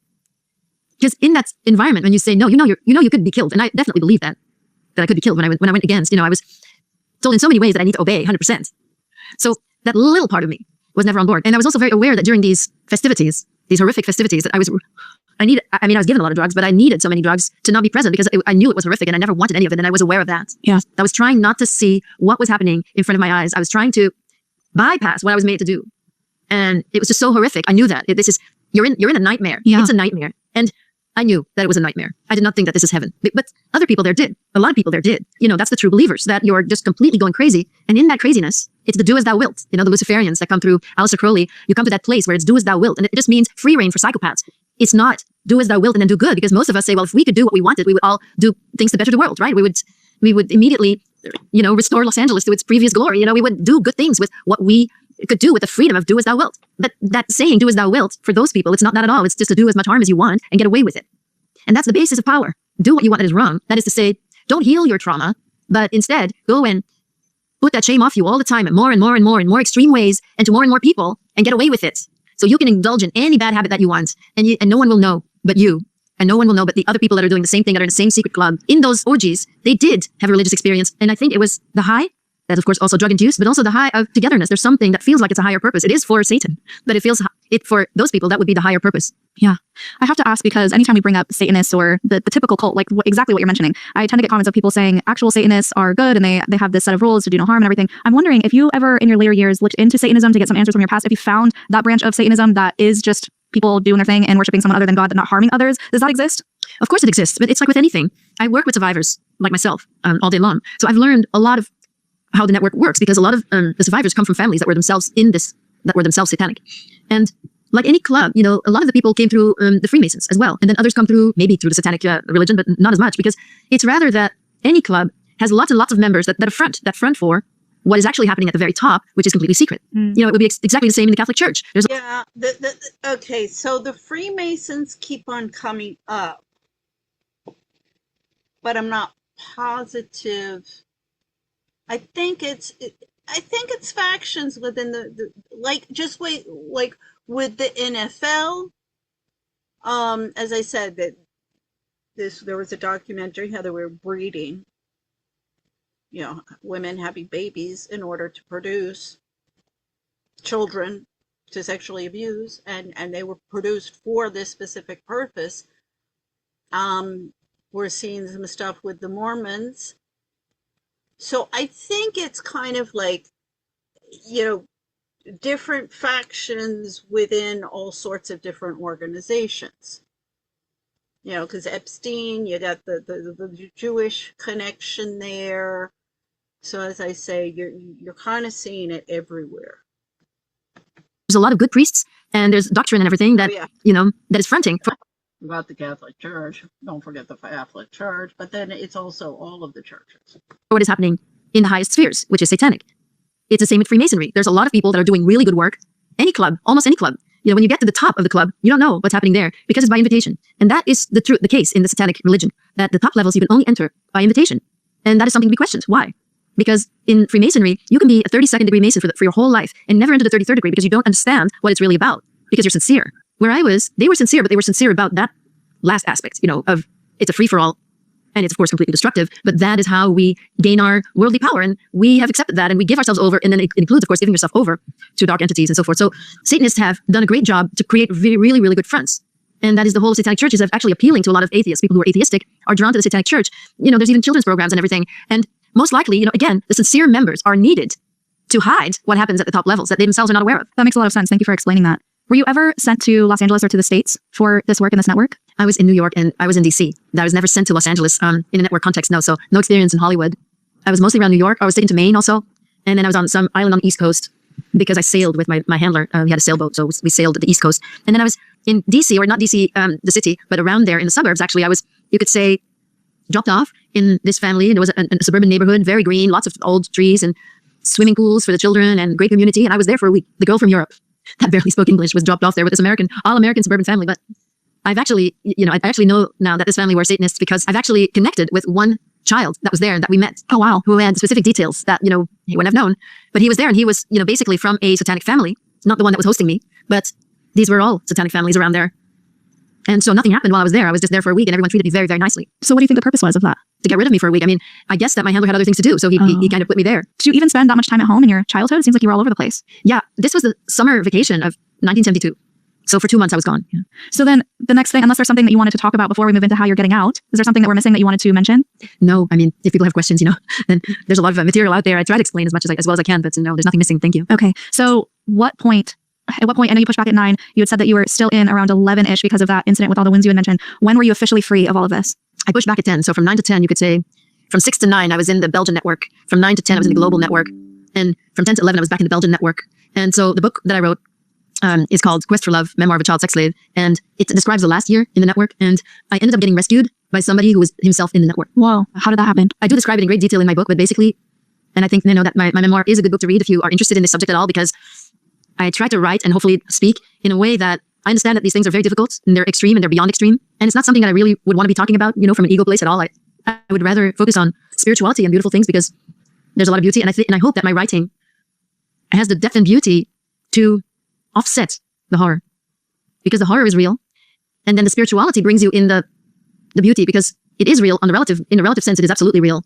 But the spirituality brings, for me, has brought, the whole healing journey, which is the decades, decades and decades of work, has brought the purpose. And it may sound tricky to be speaking about a purpose when something so horrific happens. And, obviously no child deserves ever to go through anything like it. And we just want children to never have to go through anything like that ever. And yet I feel it's important that we open our eyes to this reality. In the media, my story is presented as conspiracy theory.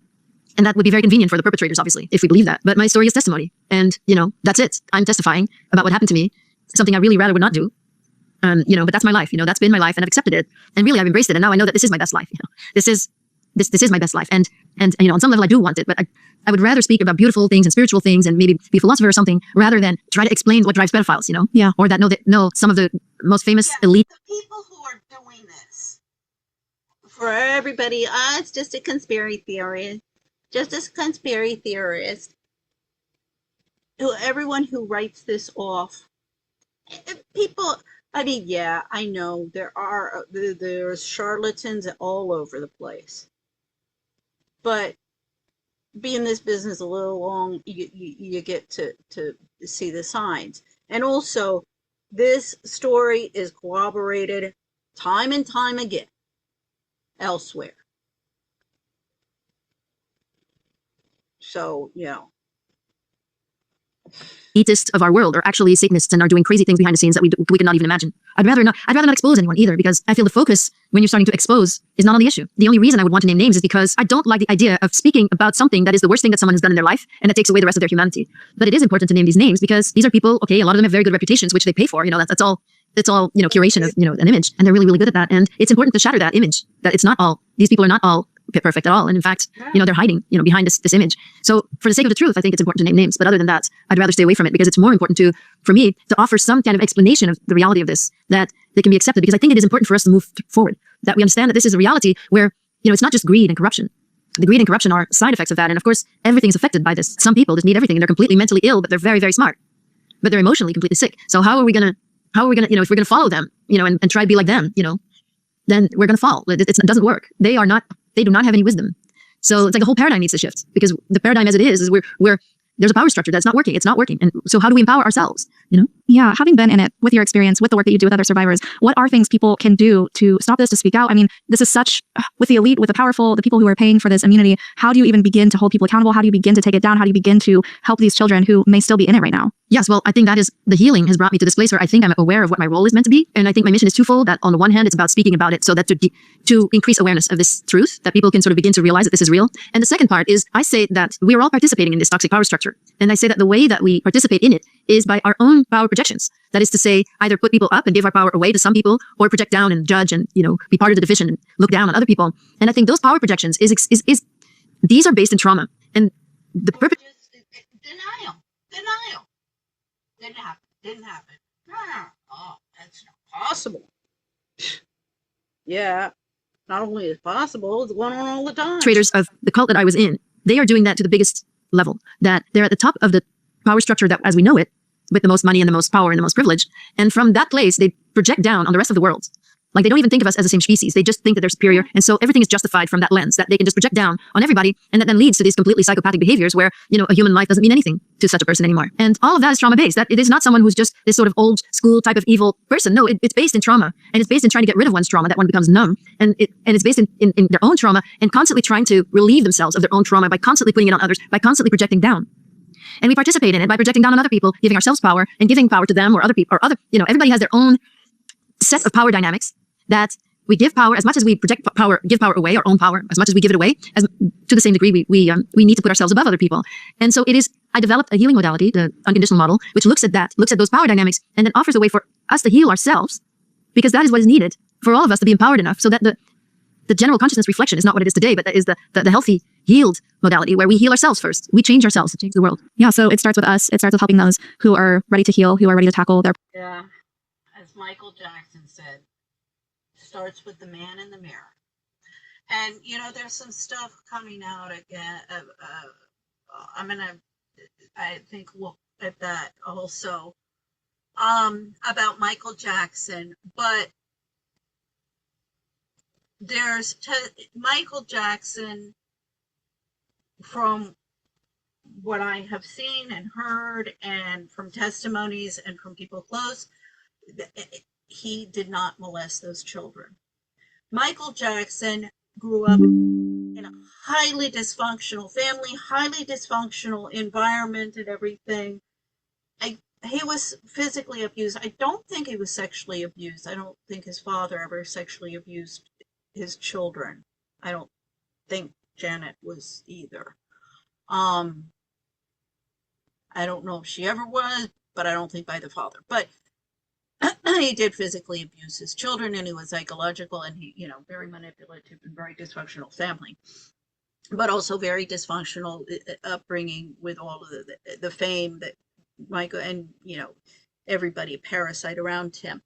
And Michael Jackson, what was, I understood, and this does seem to be the story, you know, he was just, he never got to live his childhood. When he became a wealthy adult, what do you want to do? You want to go to bars and hang out with, go get laid? No, he wasn't into that, you know. But he wasn't a PDF. He just wanted to have the childhood he never had. And I think he was so emotionally you know, he probably didn't trust anybody enough to have a close physical relationship. You know, his closest wasn't it with was with Elvis Presley's daughter. They both came from a very highly dysfunctional background. So Our past and to break the cycle. Exactly. Break the cycle and in anything, because at this point, it's easy to say, and you're in Los Angeles, everybody's traumatized right now. There's nobody left that's not traumatized in some way from exactly this kind of power abuse. We've all been victim in some way of power abuse and corruption at the very least, but probably the indoctrination and that our parents were subjected to as well. It's not just Hollywood. I would say New York, DC, London, Paris. Like the way in which we've been traumatized has a lot to do with these psychopaths and the old school power structure that really has done so much damage to all of us. So everybody can heal. I'm trying to imagine what it would be like to go through all of that trauma as you did up until 11 and then just be put out into the regular world and somehow continue to go through life as if, not as if nothing happened, but to continue to move forward and find some sort of normalcy. What was that transition like for you? Well, I had a very hard life. My life is very good now. Like, to not make any mistake. I'm very happy, and I feel that what my life is now in alignment with what is meant for me, and that makes me very happy. And it's also all about service. As soon as I was able to serve and started service in the prisons originally, I found the happiness of service, which is very real. And anything to if you want to feel better, just go and serve others from the heart. The saving grace was that mind control brings out your special gifts and strengths that you then use to look normal. That I definitely was able to pass and look not traumatized, maybe sexualized, but what else is new? There's so many young women that are completely sexualized and nobody bats an eye, and certainly not back then and not now either. So yeah, maybe the only thing you could have said is that I was rather sexualized. I could only feel comfortable one-on-one with a man, and every other situation I was extremely, a lot of shame and guilt and very uncomfortable all the time. But the person who rescued me in the network gave me instructions for life. Clearly a divine moment. But I listened to them, and that really saved me from prostitution. It saved me from drug use and drug abuse. It saved me from alcoholism, and it saved me from many, many things. When I was 16, I found myself in the red light district in Antwerp. And so I had been told, never sleep with a man for money, never do it, never become a prostitute. That was very strong. It was very deeply in my subconscious even. It wasn't conscious anymore because everything had been repressed. But I knew, no. So I was there. I had been convinced that I should be there, that I should have drinks with men, but I never slept with anybody. And so I didn't last. The thing is, I said, okay, and then I'm sitting there and I'm having drinks with men at 16, right? Having drinks with men, and then at the end of the night, I just got a bunch of money because they paid a lot for the drinks, and then they gave me half of, and I was supposed to order a vodka orange juice, and then she just gave me orange juice, and he paid a lot for the drinks, and then I got half. And then I felt the money was dirty already, even just from sitting and drinking with men. But mostly, of course, a lot of these men wanted to sleep with me, and I didn't. So I couldn't last very long. These instructions really were very important because obviously if I would have, then I would have gotten lost in that very quickly and lost my life probably very quickly as well, in that kind of environment. The same with drugs and same with everything else. And I'd also been told to go to Paris, London, and New York. And then I lived in those places, ending in New York. And I was also told a profile of the man I should marry, which I also did. Oh my gosh.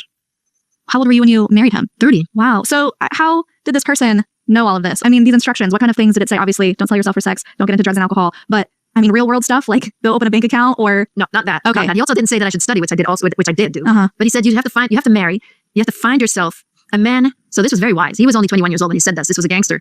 He said, you have to marry somebody, not an older man who's made his own fortune, but a man your age who comes from a wealthy family, preferably a family of New York bankers. Interesting. He was thinking of the family of my main handler, who was a New York banker. He was thinking of that family, but I didn't know that. I did marry the son of New York bankers. Wow, that's so interesting that he gave you all that information and that it seemingly worked out. Yeah. I know the feeling, lady. That was my mother with the whole debutante ball thing, was to find me a respectable husband. God forbid, first I went to go and work for a Democrat, a senator up on Capitol Hill. She shouldn't have been worried because I quickly got disillusioned. But also I was going to GW, not Georgetown, which was a Jesuit school, but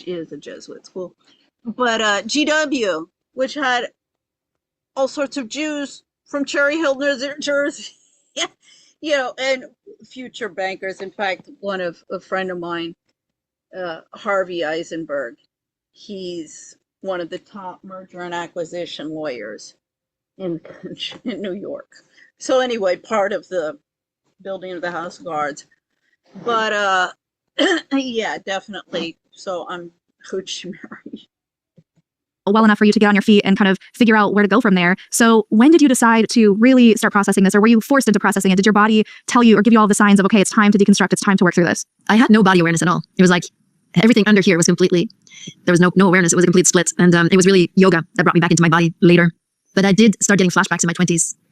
And they were violent. They were followed with suicidal thoughts. often programmed, some of them programmed also. And I didn't know what to do with it because I didn't want to believe it. But at the same time, it's not like my life was going well at all. I was so dissociated, I couldn't concentrate.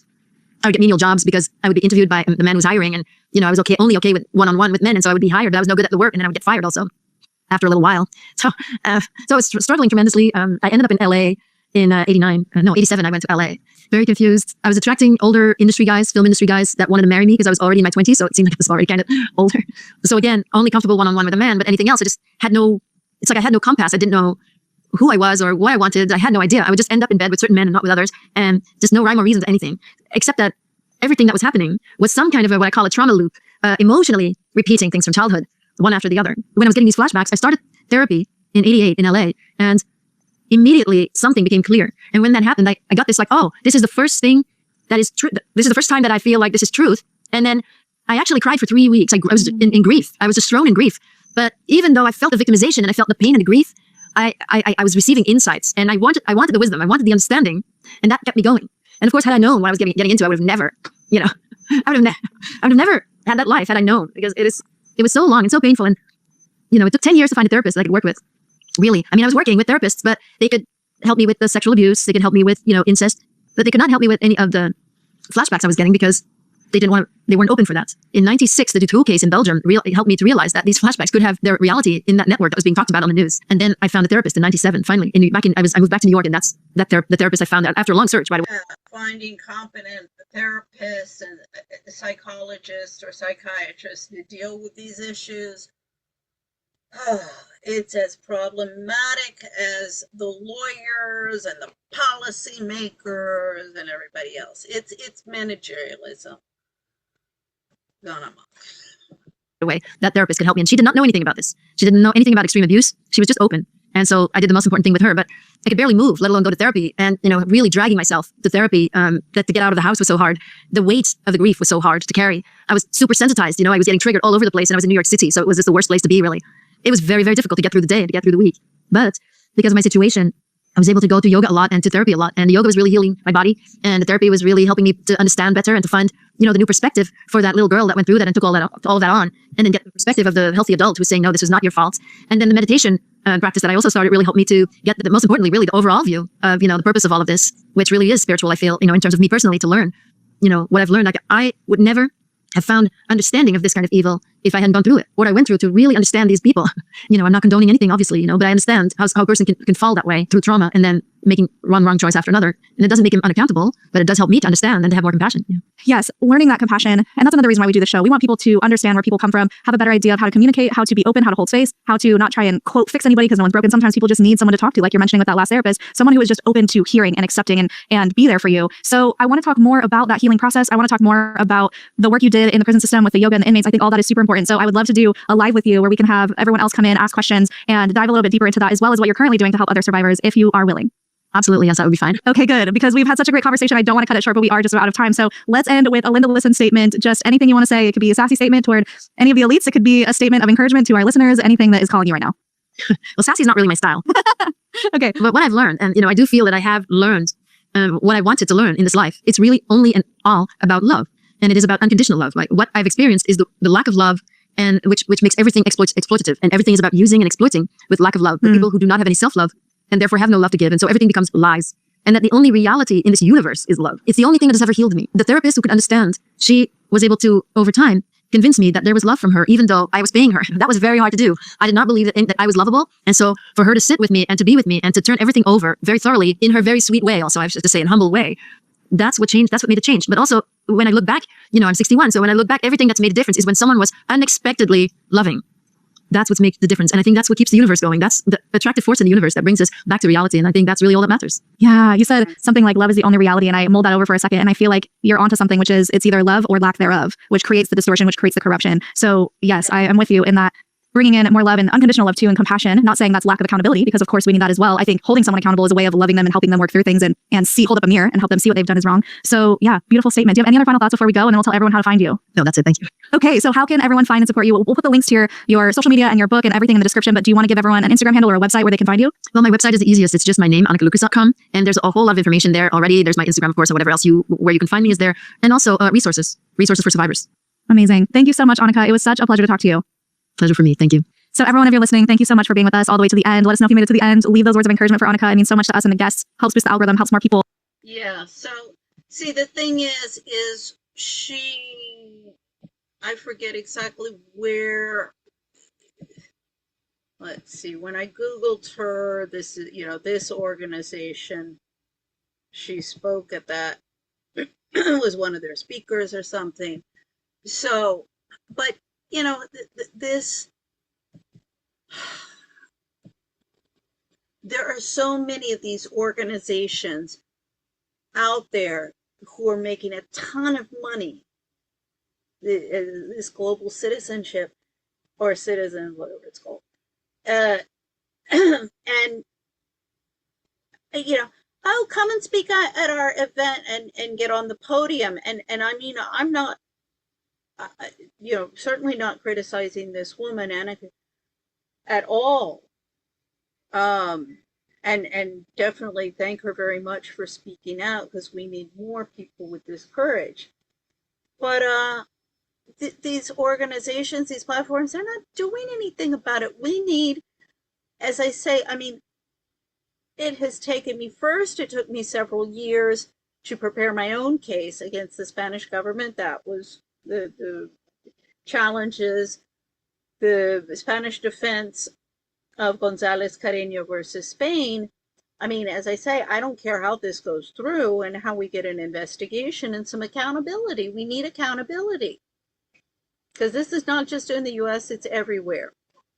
I mean, my focus has been United States, South America, and Europe, somewhat Canada, but everybody is, oh, the problem is in the Middle East. I'm like, oh, you don't need to go there. We got it homegrown. So there has to be accountability. We need, I mean, as I say, you got the Epstein files. Whitney Webb has written her book. There's, who else came out? There was somebody else. I can't think off the top of my head. There's a video about them. We have, the evidence is there. Now everybody just needs to be held to account. And this is going to be lots and lots and lots and lots of people. Lots of people in high places. High and medium places. But tough shit. They've been telling me for 20 years that I just got to get with the picture, that I missed the boat, and I should go and jump off a bridge. Yeah, well, as I have been telling everybody for 20 years, you pick a fight with me, I have one rule. We play by your rules.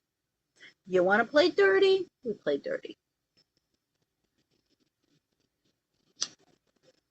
I don't pick fights with anybody. And if you screw with me or you screw with my kids, particularly you screw with my kids,